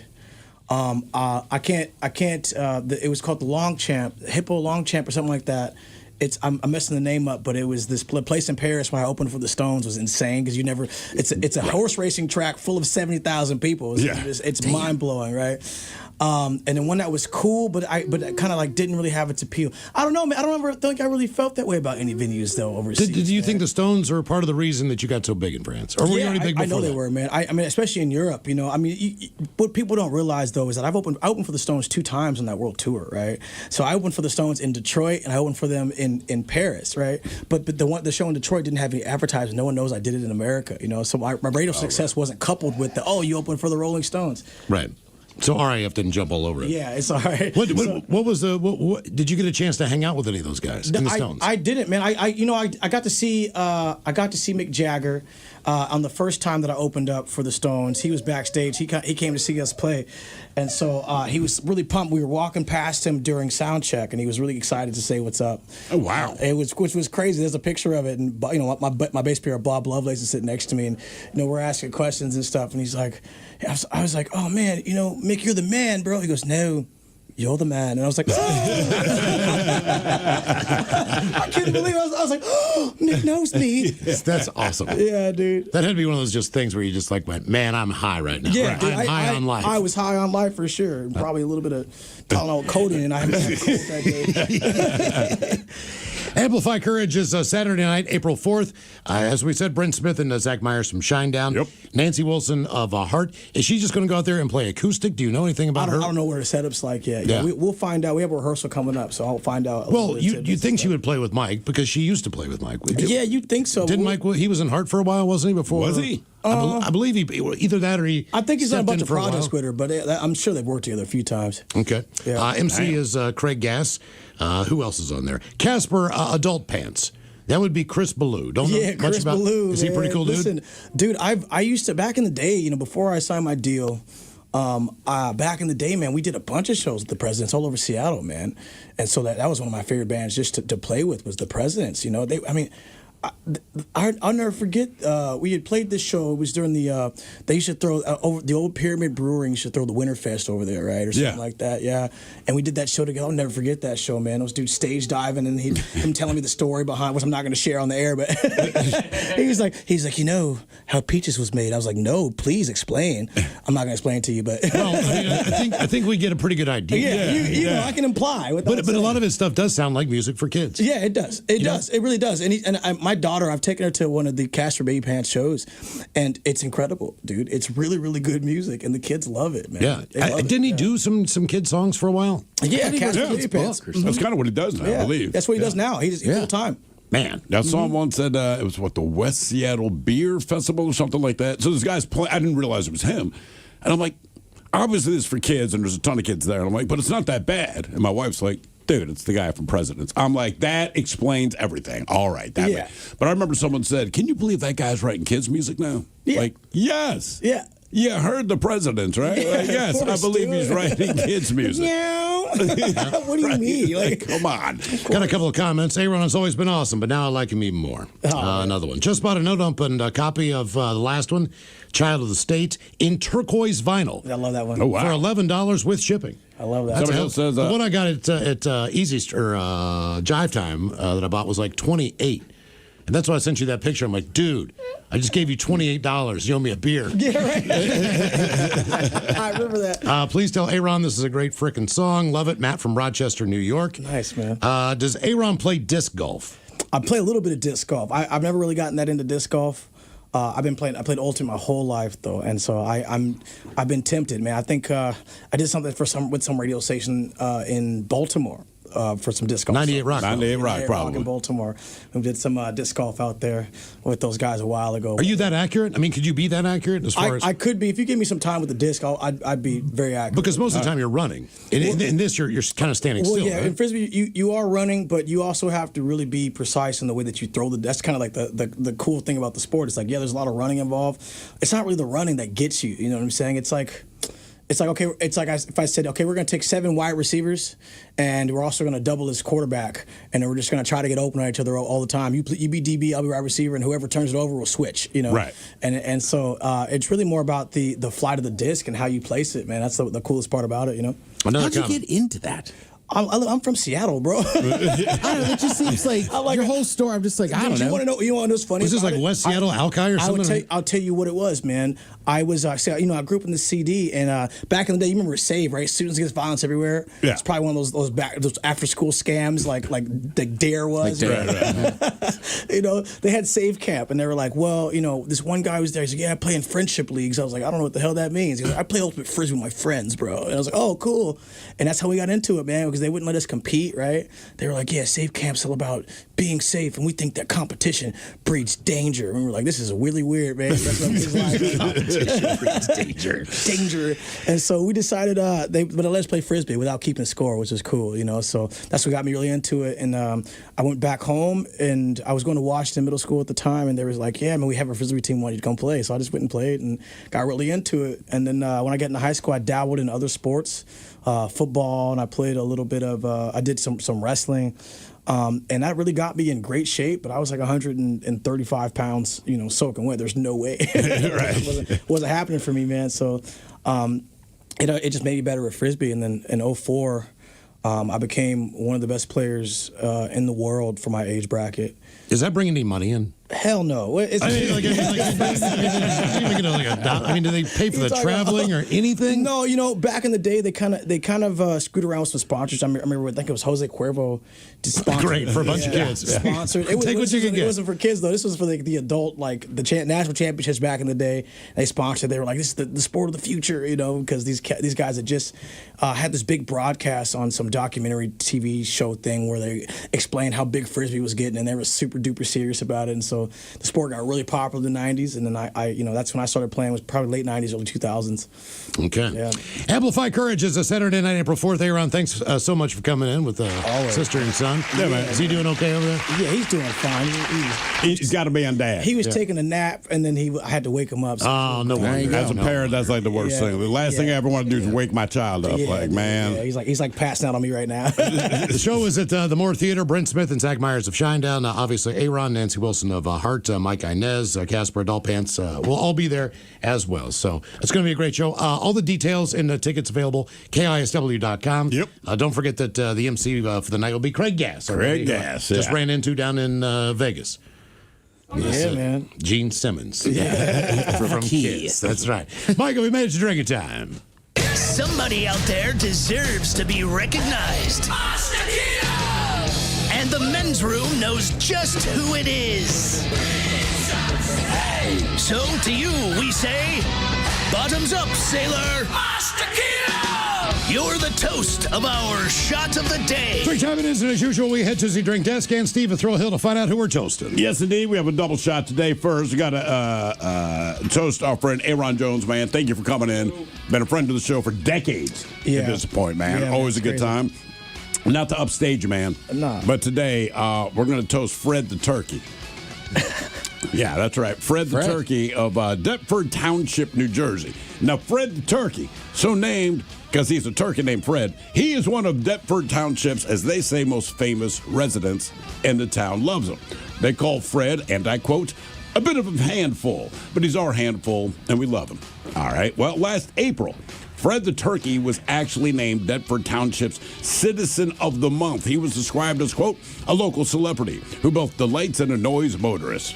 He reacts notoriously, and he's earned recognition from both the mayor and the city council. Now, not bad for a turkey, right? Anyway, they said that Fred was a delight and annoying to motorists because he's best known for hanging out at the DHY Motorsports and attacking cars. You drive by, Fred runs after your car. Yeah, Fred was killed when he was hit by a car. It's been a sad day. Hey, man. Hey, look, man. You got to pay spot to hang out. So the whole thing is they're like, oh, dude, everyone in the town knew him. He chased your car. Like I said, they made him the Citizen of the Month or whatever. Yeah, his ass finally got hit, and he's gone. But here's the thing. When he died, this is how the city feels about him. They dug a freaking plot, buried this mofo, and they're working on the gravestone now. Damn. For a turkey named Fred. So we pour this booze. And by the way, they got no problems in that town. So we pour this booze and we drink this booze because we think it's yummy. Yummy. So over the tongue and down the throat to party in our tummies. Down the hola bijola. All right, let's get a contestant online for Profile This, 206-803-ROCK. Profile This is next.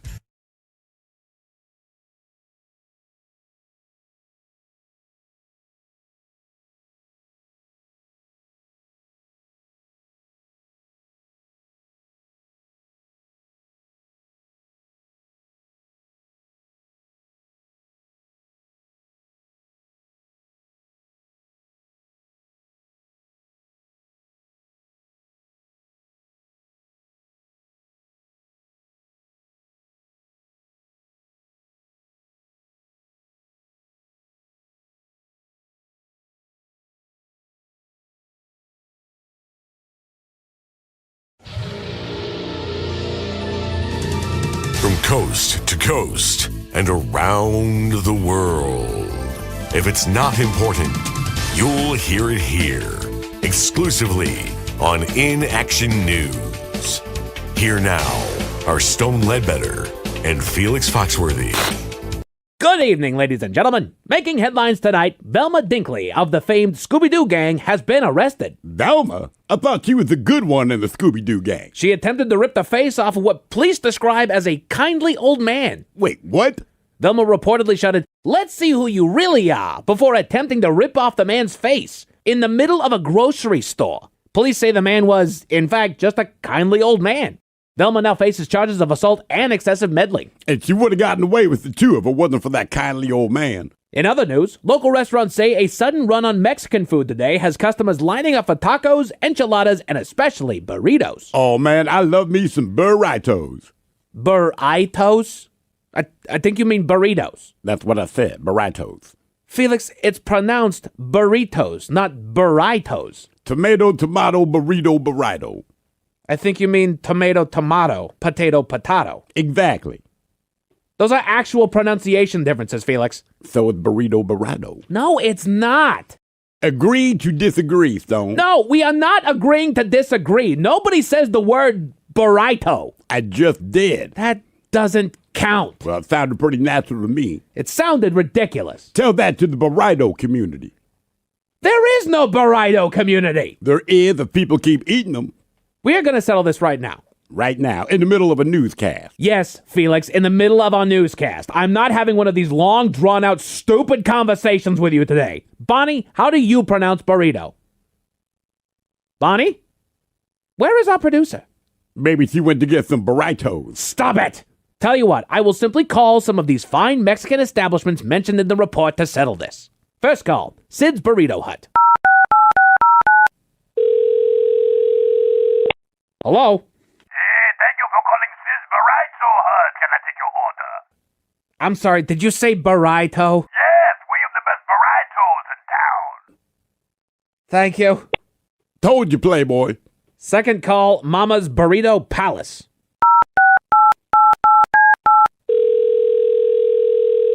Surely mamas will call them by the correct name. Mama's Burrito Palace.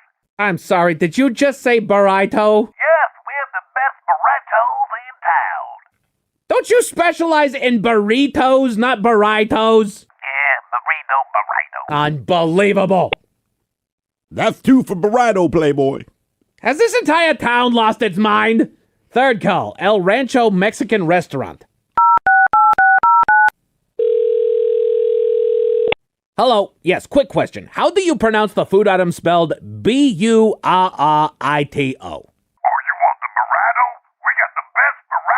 Oh, I'm sure you do, buddy. This proves nothing. Science, Playboy. Where is Bonnie?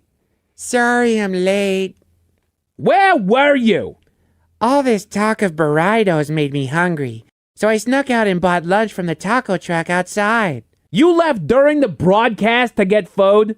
Yeah, I brought something back. Did you get burritos? No, they were all sold out. Apparently there was a sudden run on burritos.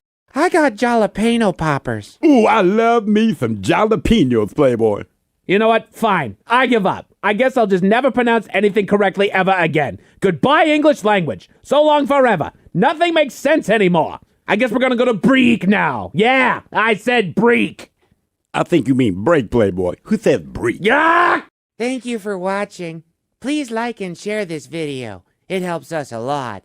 And be sure to subscribe to our YouTube channel and social media pages at Inaction News.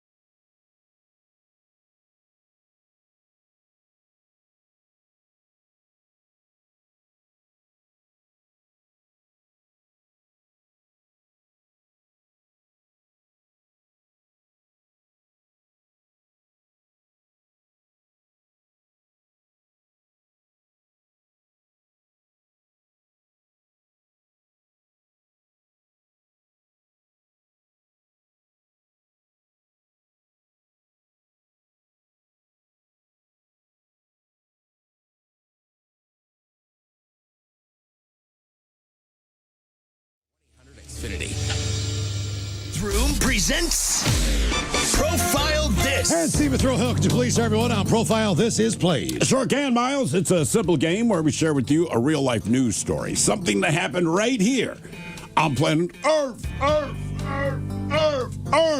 And as you listen to the story, based on the stereotypes you believe to be true of people and the decisions that people make, we'll ask you what it is you think makes the story a story. Hello, Luke. Welcome to the men's room. Hola, gentlemen. Hola. Luke, you understand how this here game is played? Absolutely. Fantastic. You have your choice today of one of 3 categories. We have the wonderful world of drugs. We have interior decorating, where you guess the foreign object that ended up on the inside of someone. And finally today, license to spill, where you guess the substance responsible for creating the mess.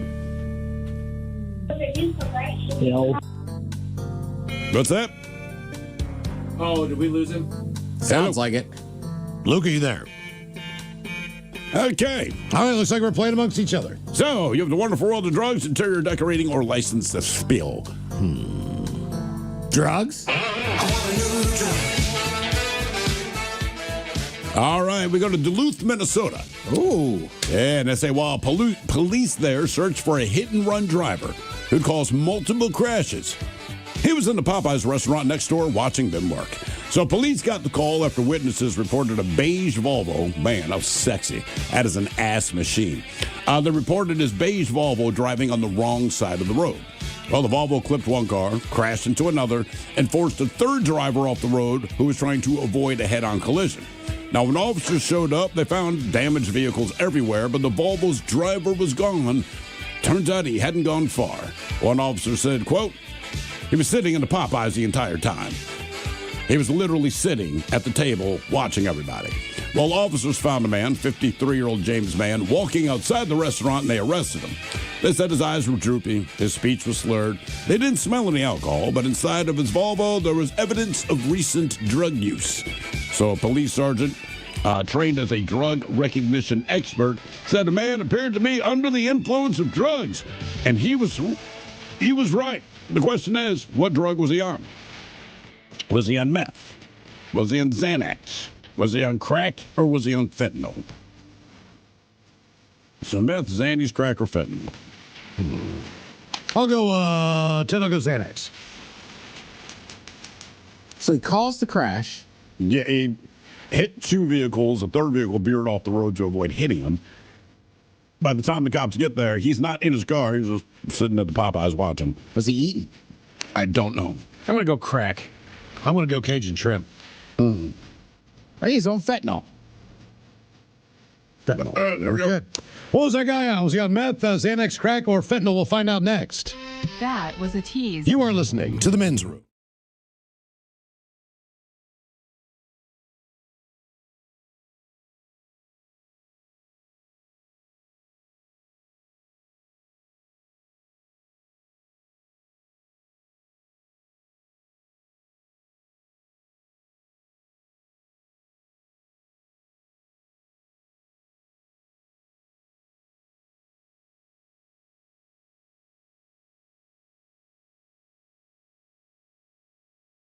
Friday, we were reading the story about if you ever have a problem at a Burger King, you can call the president.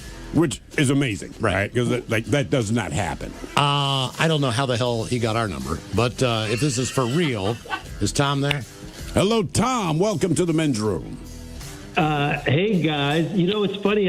I'm calling back people, and I didn't know I was going to run into a radio station. Okay, so look, here's the thing. All right? So on Friday's show, we were doing a news segment, and the news came out that the president of Burger King, if there's some kind of major complaint someone wanted to file, they could call you directly. Okay, so we just covered the story, but we never called you. Now, that said, there's a strong possibility that our morning show may have placed a call to you. Or one of our listeners did. But what's amazing to us the morning show is that you're making good. The morning show would have been the Daily Mig Show with Steve Miggs and Taryn Daly. That was a woman, I think, that left a message. That would have been Taryn. Okay, she did leave a message. Now, did she say what this is in reference to? You're getting a hold of her, Mike? No, she said, hey, whatever her name was, Karen, did you say? Taryn with a T, yeah. This is Karen, and love what you're doing, and just want to, we get these voicemails, and the voicemails are translated through, I don't know, AI or something, and I couldn't make out what it said, so I was calling Karen back to find out either, because we get half praise, half people saying what we want you to do better. Us too. We understand. To find out what she wanted. I will say, it was confirmed. It was the morning show. It was the morning show. Taryn just texted me. They said that they did. Okay. All right, so Tom, you're the president of Burger King. First of all, we love you. That's all. I still like the original chicken sandwich. But our co-host here, Miles, years ago, he worked for 2 weeks at Burger King. Yeah. He's still claiming that he worked for you. No. Is that stolen valor? I'm a graduate of BKU. I trust you. I believe you. He worked for 2 weeks, and he talks about this. Is that 1986 in the brown uniform era? Right, the brown polyester uniform. Because they never wanted me to return it after they fired my ass, and so I would wear it. I would wear it to like Halloween parties and stuff. Listen, I get it, and I think I guess it's gone by now. But if you need a new one for next Halloween, I'll hook you up. Do you actually have the old brown polyester style uniforms? Well, I have access to all the old uniforms, but I actually only started here 5 years ago, so I wasn't privileged to wear that with pride. Yes. Well, I don't think anyone wore it with pride. I remember those uniforms. So do you guys kind of keep like an archive of all the uniforms or logos, everything that's kind of come and gone? I think we keep an archive of about everything. We don't keep any of the old Whoppers around, but anything non-food we'll keep. Well, truth be told, you guys have the best hash rounds for breakfast of any fast food place. That's I've heard that, and the original chicken sandwich love is alive and well. I was very surprised at how many people called me with that one. Yeah, I'm with you, dude. I still love it, and it's just, I don't know if it's because I grew up on it or whatever, but it's great. What are some of the things, not necessarily their complaints, people complain about everything, so put that aside, but as far as the things that people are giving you accolades for, like if you're the president of Burger King, what are like two of the things where you're like, I cannot believe how much people like blank? Well, I already said the chicken sandwich, and this is not surprising, but everybody loves us for the Whopper. And everybody, let's see, what else are we getting a lot of love for? And the hash browns, too. Like you said, we're getting a lot for the hash browns. And then we're getting a lot about changing the fries. Like, can you change the fries? But it's hard to do. Rolls on. You're listening to The Men's Room with Miles and Thrill. 99.9 KISW. Category is drugs on profile. This Minnesota police found a hit-and-run suspect sitting in a Popeyes. Apparently, he did all this stuff while being on drugs because they found it in his Volvo. Oh, yeah. Question is, what was this guy on? Meth, Xanax, crack, or fentanyl? And that is the question I posed to all three of you fine gentlemen. D. Ted Smith, you went with fentanyl. I did. And I just don't picture a guy in a beige Volvo doing fentanyl. Mike, you went crack cocaine. I did. Damn, just can't picture the beige Volvo. Miles, you went Xanax. I did. And I can completely picture someone on Xanax driving a beige Volvo. Not doing all that damage, though. Well, apparently he had so I want to say the best they could estimate was that he had popped 7 of them. That's the thing. I'm trying to figure out. How do you walk into a Popeyes and not order something? He could have been. I don't know if he ordered just food got or a not. car accident and he's high out of his mind. Yeah, I know. I mean, Still, there. you walk in there, you smell the fried chicken, like, I'm going to get something. I got to get a sandwich. You try to eat fried chicken on 7 Xanax? I have not. I couldn't do it. It's too much for me. Now, for all TV news all the time, it's time for TV Time with Ted. And now, because your pathetic life is confined to countless hours in front of a talking box, the Men's Room presents TV Time with Ted. All right. Your choices today. You got the Jimmies. Fallon and Kimmel. Seth Meyers. Colbert. Steven. Ted Smith. Is it Ted or is it late night? It is right there. The Titleized guys have teams of talents and writers help them come up with their monologues each and every night. It is up to you to determine, is this an actual late night joke and from whom, or could it be a The Ted Smith original? The Army recently increased its maximum enlistment age from 35 to 42 years old. Said one drill instructor, drop and give me 4 sets of 5. Gotta hope that's you. Colbert. Seth Meyers. The Army recently increased its maximum enlistment age from 35 to 42 years old. Said one drill instructor, drop and give me 4 sets of 5. The Army recently increased its maximum enlistment age to 42 years old. So expect those letters from home to get a little less sexy. Hey, fellas, gather around. She says Rebecca needs braces. Colbert? Is that still Seth? Still Seth. That's right. The Army recently increased its maximum enlistment age to 42 years old. So expect those letters from back home to get less sexy. Hey, fellas, gather around. She says Rebecca needs braces. The Major League season officially kicked off on Netflix with a game between the Yankees and the Giants. Usually, if you want to see somebody get to third base on Netflix, you have to watch Bridgerton. Ted Smith. Ted. Fallon. The Major League Baseball season officially kicked off on Netflix with a game between the Yankees and the Giants. Usually, if you want to see someone get to third base on Netflix, you have to watch Bridgerton. Yeah.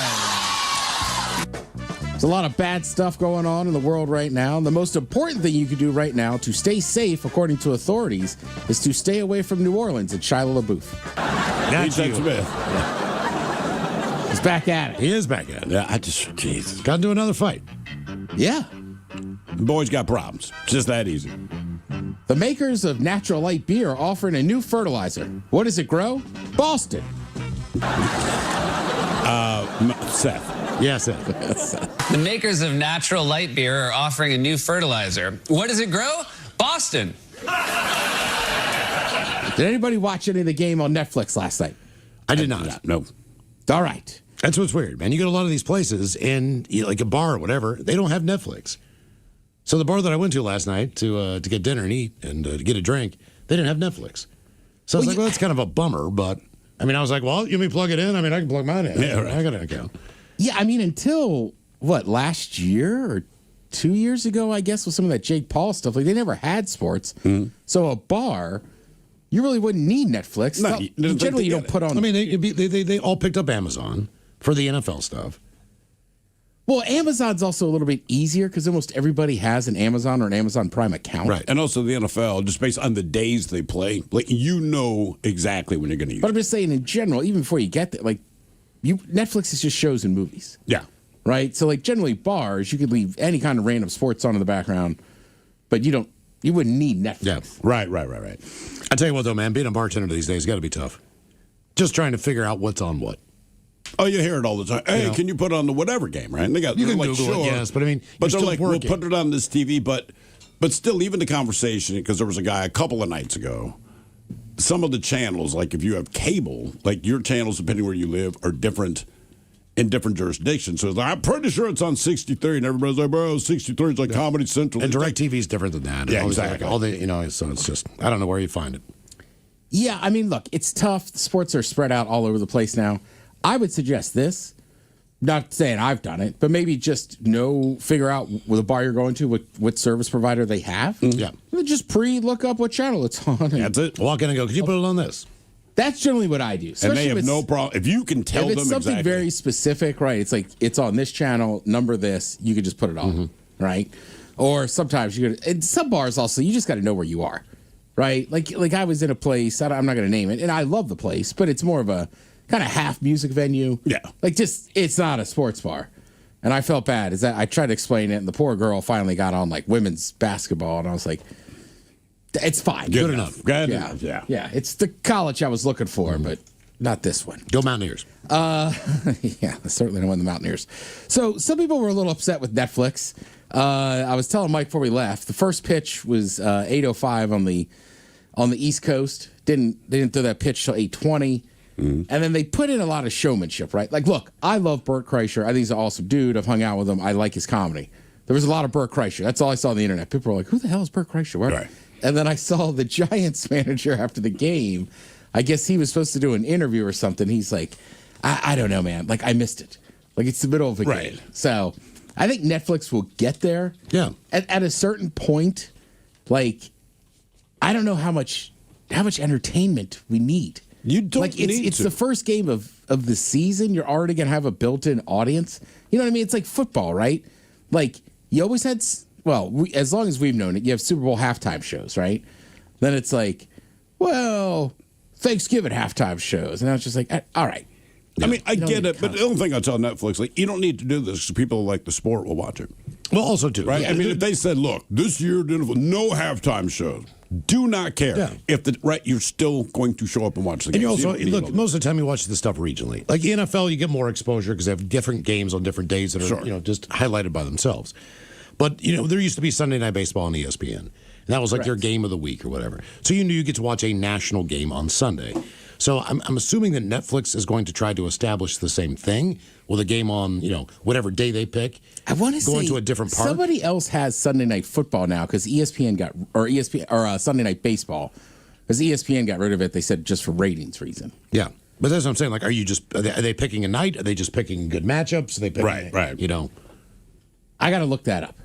Because I think they are going to consistently have some games on there, and obviously everything's not going to be a massive production. Yeah. Opening day, opening night was, but yeah, pretty interesting. I also saw a lot of people talking last night about that damn 999 challenge. So apparently, there's one place, I forget the name of the company that does catering for a lot of the stadiums. So again, it's 9 mini hot dogs, and then it's only one 24-ounce beer. Then why don't you even say 999? Like, what is the point of calling it that if it doesn't add up to that? I mean, I guess seems stupid. Like if you're there with 2 kids and they want to eat mini hot dog, sure, you can get it. But then it's like, oh, the souvenir glasses. Like, who's going to take a little plastic shot glass? I don't know. The other thing too is like, with the mini hot dogs and the one beer, I don't think it's worth it. And it's like bless you, Mike. The park would have been making more money. You just don't acknowledge it. Right. If somebody's too drunk, it's fine, but I don't know if it's good or bad. I know plenty of people that can drink 9 12-ounce beers. Oh, yeah. Over the course of 2.5 3 hours. yeah. It'd be fine. I would say fine, but it can be done. Yeah. So we're talking a little bit about, concessions and this and that. So this just talking about how much costs to go to different major league stadiums. Kind of ranked all 30 parks. Basically what they say here is a new report found the average cost of an MLB game for a family of 4 is... Oh, let me think. I'll say... It's like 400. Well, so they're saying I'll say 275. 4 tickets for the cheapest available, 1 parking lot pass, 2 16-ounce beers, 2 20-ounce sodas, and 4 hot dogs. 275, 300. 420. All right, it's $225. Oh, all right. That's the average. That's average, right? Right. You could kind of assume the most expensive place to go watch a baseball Yankee game. Stadium? Dodgers. Oh. Yeah. Okay. Well, yes. They also have the largest payroll. Yep. Basically, for the same everything we just listed, would cost you $413 there. I wonder what Seattle is. It's probably not in the top 5 or It's 6. not in the top 5. We It's don't not know, in but the cheapest it's gotta 5. be below that. But if they keep playing well, that would change. Let's see. The Red Sox are expensive. Somehow the Athletics, who play in Sacramento, are expensive. That seems to be like they're trying to build a stadium. Come on. Cash in Vegas. Yeah, but Vegas It's already a has minor it going league on. stadium. Yeah. Right. What I'm saying is they're trying to pay Nevada to. The Cubs are expensive. With that said, if you are a baseball fan, you need to go to Wrigley Field. I would also recommend went there going to last year. Boston and oh my God, what's Fenway? Go to Fenway. Yeah. I always say this, just a reminder. Like Miles, you've been there. If you go to a Cubs game, there is a lot of people that go to Cubs games just to see Wrigley. Sure. When you go to Fenway, you're dealing with a lot of people that are just diehard Red Sox fans. So it's a little bit different. I have to get on my uncle sometimes. He gets annoyed. He's like, "There's so many tourists. They're just chatting." Like, it's one of the most famous parks in the world. Yeah. The Giants are expensive, but San Francisco's an expensive city. Yes, it is. That's a great place, though. It is that a great park. It's I love right that on the park. water downtown. So this is I would think this is an expensive city, but they're also the cheapest, and it's probably because they suck.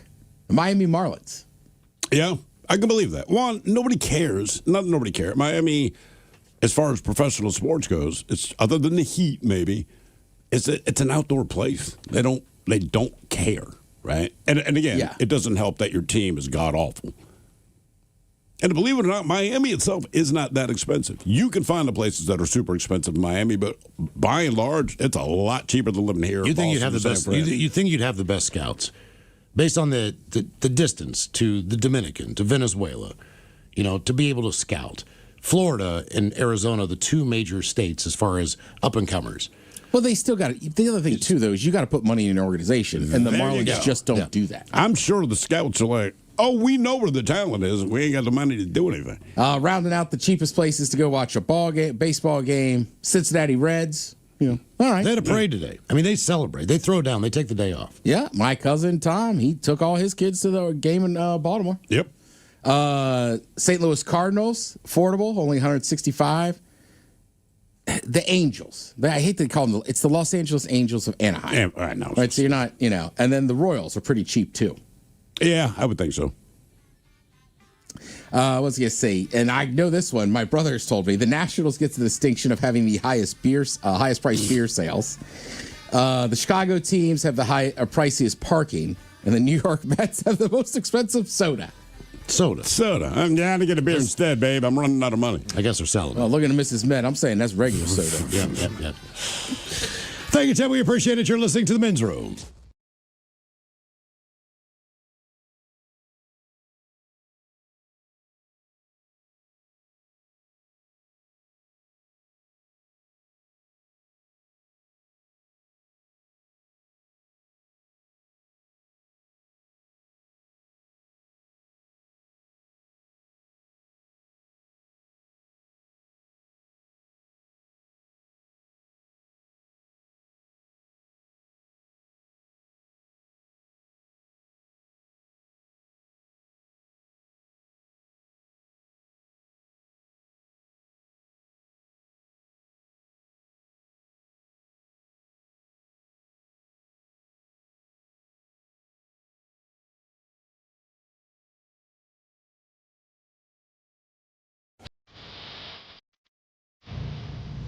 From coast to coast and around the world.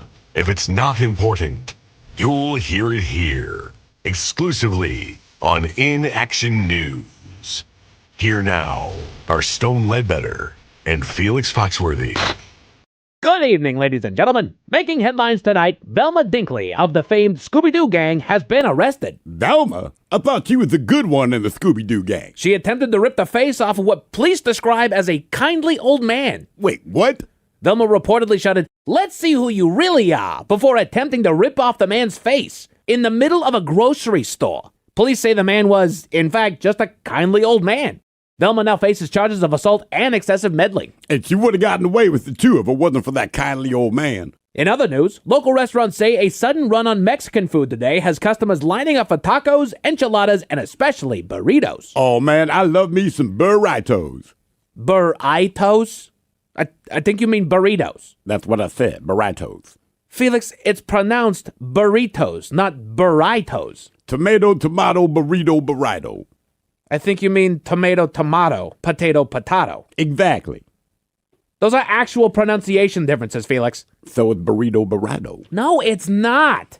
Agree to disagree, Stone. No, we are not agreeing to disagree. Nobody says the word burrito. I just did. That doesn't count. Well, it sounded pretty natural to me. It sounded ridiculous. Tell that to the burrito community. There is no burrito community. There is if people keep eating them. We are going to settle this right now. Right now, in the middle of a newscast. Yes, Felix, in the middle of our newscast. I'm not having one of these long, drawn-out, stupid conversations with you today. Bonnie, how do you pronounce burrito? Bonnie? Where is our producer? Maybe she went to get some burritos. Stop it! Tell you what, I will simply call some of these fine Mexican establishments mentioned in the report to settle this. First call, Sid's Burrito Hut. Hello? Thank you for calling Sis Burrito Hut. Can I take your order? I'm sorry, did you say burrito? Yes, we have the best burritos in town. Thank you. Told you, Playboy. Second call, Mama's Burrito Palace.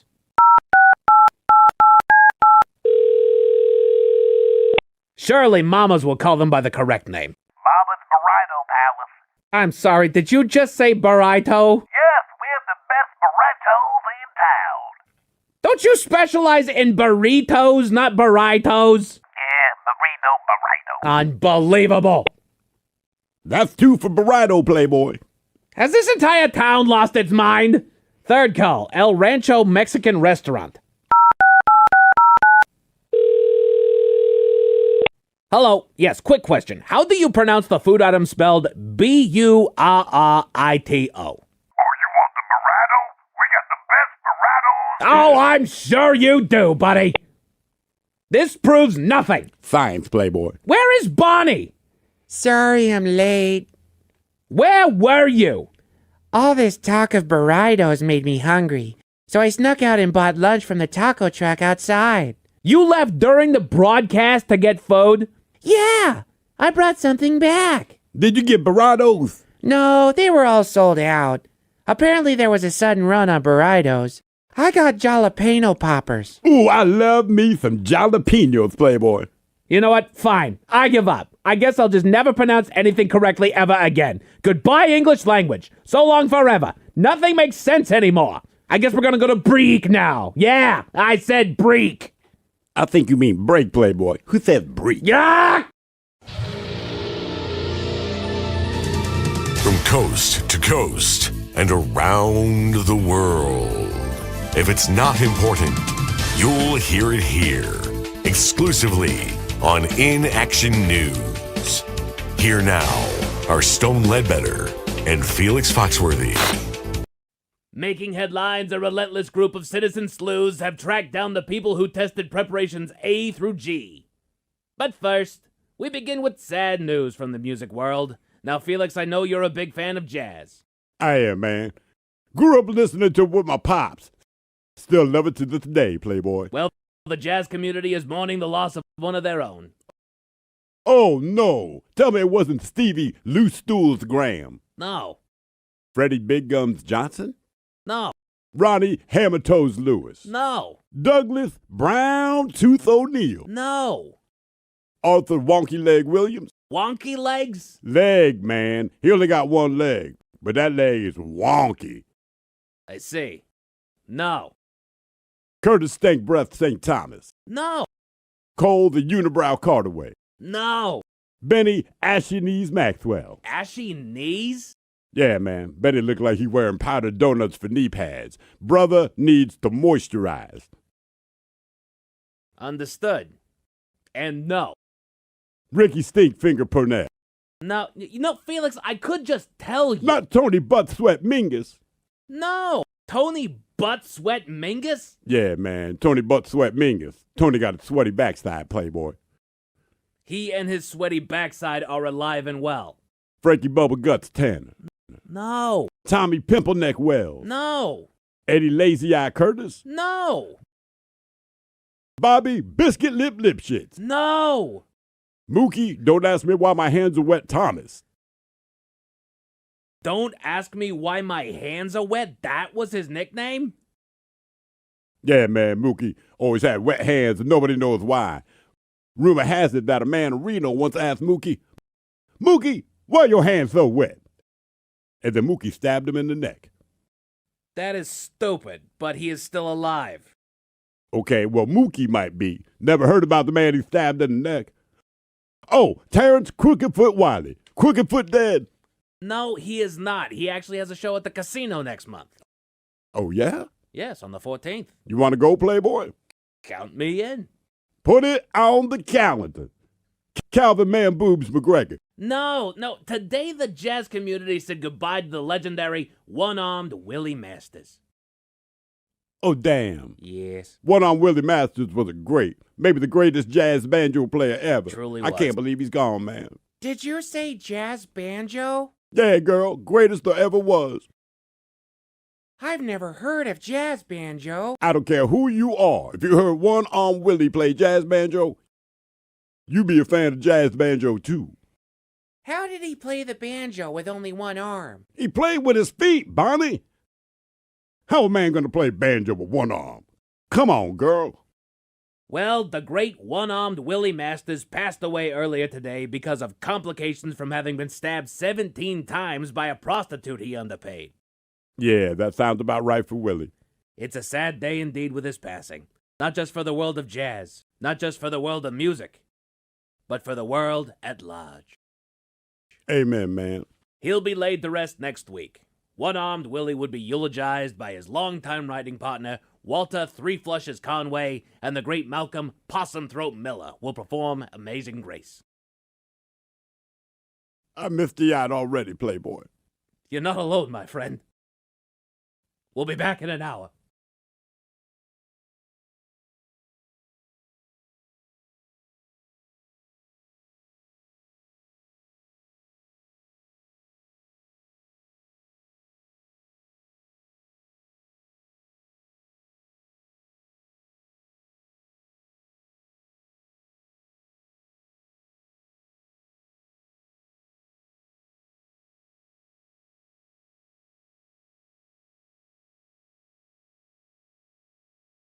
Let's see what's happening in the real world. All right, here we go. A 15-year-old teenager steals a bus and drives 80 miles to take his girlfriend to school. Meanwhile, authorities in Australia are called to capture a lizard as big as a mule. Delivery robot smashes into 2 Chicago bus stops within a matter of days. 2 chihuahuas make sure an attacking coyote catches some strays. And a shoe is left behind in Washington, D.C., but not a Cinderella story. It is time for your headlines. Now, it's time to hit the headlines. Here's my car. At our top story, we go to Germany, where the transportation comes at a premium. A local bus depot slowly came to a realization when one of their drivers couldn't find their bus. Thinking another driver had simply grabbed the wrong one by mistake, they carried on with the day until it became clear that nobody knew what had actually happened to the bus, and that it had been stolen. They tracked the GPS and found it 80 miles away in a neighboring town. A local officer spotted the stolen vehicle, but was dumbfounded at the fact that there was a 14-year-old kid behind the wheel. Oh. Turns out that he was able to break into the depot office, obtain a master key, and drove the bus off well enough to look professional. Nobody thought anything different about it. That's why they thought somebody else had just grabbed the wrong bus. Right. This kid looked so natural back there, they didn't think twice about it, right? Let's see here. And all because he wanted to take his girlfriend to school. The bus was returned without so much as a scratch. So not only did he get it out of there without issue, he got it 80 miles away, picked her up, and if I'm not mistaken, picked her back up again after school. Awesome. To bring her home.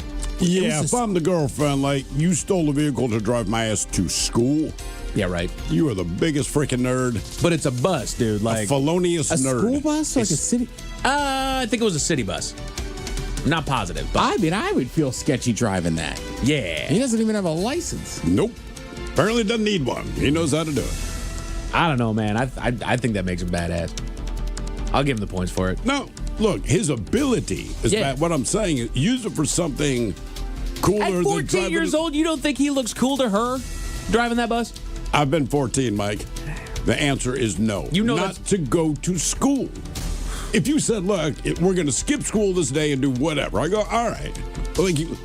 Look, I wasn't a good student, okay? But the idea that you stole this to drive, it's noble. His heart is in the right place. Here's where I'm at. He's in love. He drove 80 miles to do this, which means that it was bothering her that she couldn't get to school. So he was like, I'm going to steal the bus and then drive it all the way out there to take you to school. I think it was a heartfelt gesture, and I think she found him sexy for it. I believe it is very heartfelt. Like I said, obviously, he was absolutely trying to get some ass. Is he a good kid or is he not? He's a on the one good bad hand, kid. Right. You stole a bus, but to drive your girlfriend to school? Yeah. Like noble cause, but you committed a crime. I don't know how to feel about this kid. They were saying that he could face charges, but I'm like, he didn't hurt the bus. He didn't do anything felonious with it other than just steal it. Make him do, what do you call it? A little community service or something like that. Yes, something like that. I mean, right, you shouldn't steal a bus, but I'm with Mike. If that's the reason you stole it, you hang on, honey, I'll pick you up. There you go. In other news, over Who hasn't drove in a car when they didn't have a license? I did. I plead the fifth. Over in Maryland, officers were able to track down an attempted carjacker thanks to something left behind at the scene. The story goes that a man was driving in Chevy Chase when he was stopped by someone pointing a gun at him. And that is the name of the town. It is Chevy Chase. It threw me off when I was reading the story. I was like, okay, wait a minute. I remember there was a weird town out there in Maryland, so that is the name, yeah. Yeah. Is it the place that you're going to get held up at gunpoint to get carjacked as well? Not really. No, it's kind of rich. It's kind of nice, man. Yeah. So he was driving around there when he was stopped by someone pointing a gun at him and demanding that he get out of the car. Instinctively, he pushed the gun out of the way, causing his assailant to fire the weapon, shooting him in the leg before they fled the scene. Officers investigated the scene and were able to find something left behind, a size 7 left shoe. Size 7? Yeah. For a dude? No. They used surveillance footage to track down the shoe's owner, found their attempted carjacker, and took her into custody. Mm-hmm. The victim was taken to the hospital for severe bleeding of his leg. I mean, that's the kind of area people would go do that because it's so affluent. Gotcha. Okay. Also, I don't know why. It seems to be, like, coming back strong in D.C. Carjacking? Yeah. Huh. Well, you know, what's old is new again, Ted. That's right. I guess so, yeah. Bell bottoms, carjacking. Well, there's certain vinyl. It's retro now. Yeah. The men's room red. It's all coming back. A robotic delivery program in Chicago is facing a shutdown due to a destructive issue with their robots. The delivery units run like an oversized RC car and slowly traverse the city sidewalks to make their deliveries. But 2 separate videos have gone viral online with just a few days of each other showing 2 different delivery robots running into the same problem. They ram into bus shelters and shatter the glass on them. Yeah. Have you seen these? Anarchy robots. Yeah. I like it. Both companies have taken care of cleanup and repair costs, though a petition to end these programs has garnered thousands of signatures. It sounds like they're shutting it down. You need to. Like, if it's this big of an issue to where within just a few days, 2 of them have crashed through friggin' windows, yeah, you haven't figured out the bugs yet. Yeah, figure out the bugs, get back to us, man. There you go. That's pretty much all it is. Down to Australia, where stowaways can get... I just gotta say, it ain't like we're paying delivery drivers. Yeah, right. Much already, Yeah, right? sure. That's where we need to cut costs. Yeah, it's just wild. Down to Australia, where stowaways can get crafty. A local snake catcher was called to a warehouse on reports of an animal that needed to be removed, a lace monitor that was found sleeping between a couple pallets. Lace? Oh, yeah. It's a little lizard dressed sexy. Sexy little lizard, man. Google this. Right. Look at you, sexy. You know what a lizard. monitor lizard is, yeah? Yeah. Yeah, so it's just a... Imagine it in a lace teddy. Yeah. Oh, that is sexy. My God. Yeah. Throwing that leg out there. Oh, I just fell It asleep. looks like something that will kill you. Flashing tongue. I can smell you from over here. What up, girl? He arrived on the scene and was able to safely extract and relocate the animal to a safer location. He did share a video of the encounter online if you so want to check it out. But just in case that story left a bad taste in your mouth, Thankfully, there's good news. we head down to Arizona where friends stick together. A local... Bless you, Ted. A local home was the scene of a scary incident as a coyote jumped the fence and rushed for the 13-year-old Shih Tzu enjoying her time in the backyard. The coyote bit the dog several times before someone intervened, and that's when the 2 chihuahuas that lived at the home charged in with reckless abandon to save the day. They barked and snapped at the coyote because that's what Chihuahuas just do to everybody. That is what they do. Backing it up to the fence and eventually off the property altogether. The Shih Tzu was taken to the vet to be treated for some puncture wounds and is expected to make a full recovery, though she's a little wary of going out in the backyard these days. The Chihuahua's neck into the bitch. Men's Room Sports, you got Sweet 16 basketball on CBS, TBS, and True TV. The Kraken are underway in Tampa Bay. Are they? Over on Kong? They are. And the Mariners opening night is about to begin over on Mariners TV. Mike, you should go. I should. That'd be a great idea. Yeah. You got to look around. I think you can still find it on cable, but it's, I don't know. Yeah? It's on my DirecTV. Yeah, and I think I saw it yesterday because Root is gone, but there is a Mariners TV is on, I want to say, a channel on Xfinity. Yes. Okay. You got to look for it, though. I think they added a whole bunch because as I was looking for it, I had the same idea. As I was looking for it, I found channels for the Guardians, for the Astros, for the Red Sox. Like, they created a bunch of MLB channels, and the Mariners are one of them that's on there. So take a gander for it. As far as your weather, as Stone Ledbetter said earlier today, should be a few passing clouds and a low of 36 tonight. Tomorrow, they're predicting a partly sunny day with a high right around 56. And that is it for your headlines with that. Go Mariners. Mike Hawk is out. Thank you, sir. Big thanks for Aaron Jones. On the program, man. We'll see you finally Friday, the return of Ted versus the FCC. Lovely Jolene is up in just seconds. Yes, indeed. It's all true. But in the meantime, well, we be all about this bitch. So until next time, please do what you do best. And for Aletha's sake, stay beautiful. The Men's Room has been taped before a live studio audience. Wardrobe and makeup provided by Mantastic Limited. This has been a presentation of the Men's Room Radio Network. Oh, man! A Double Flush production.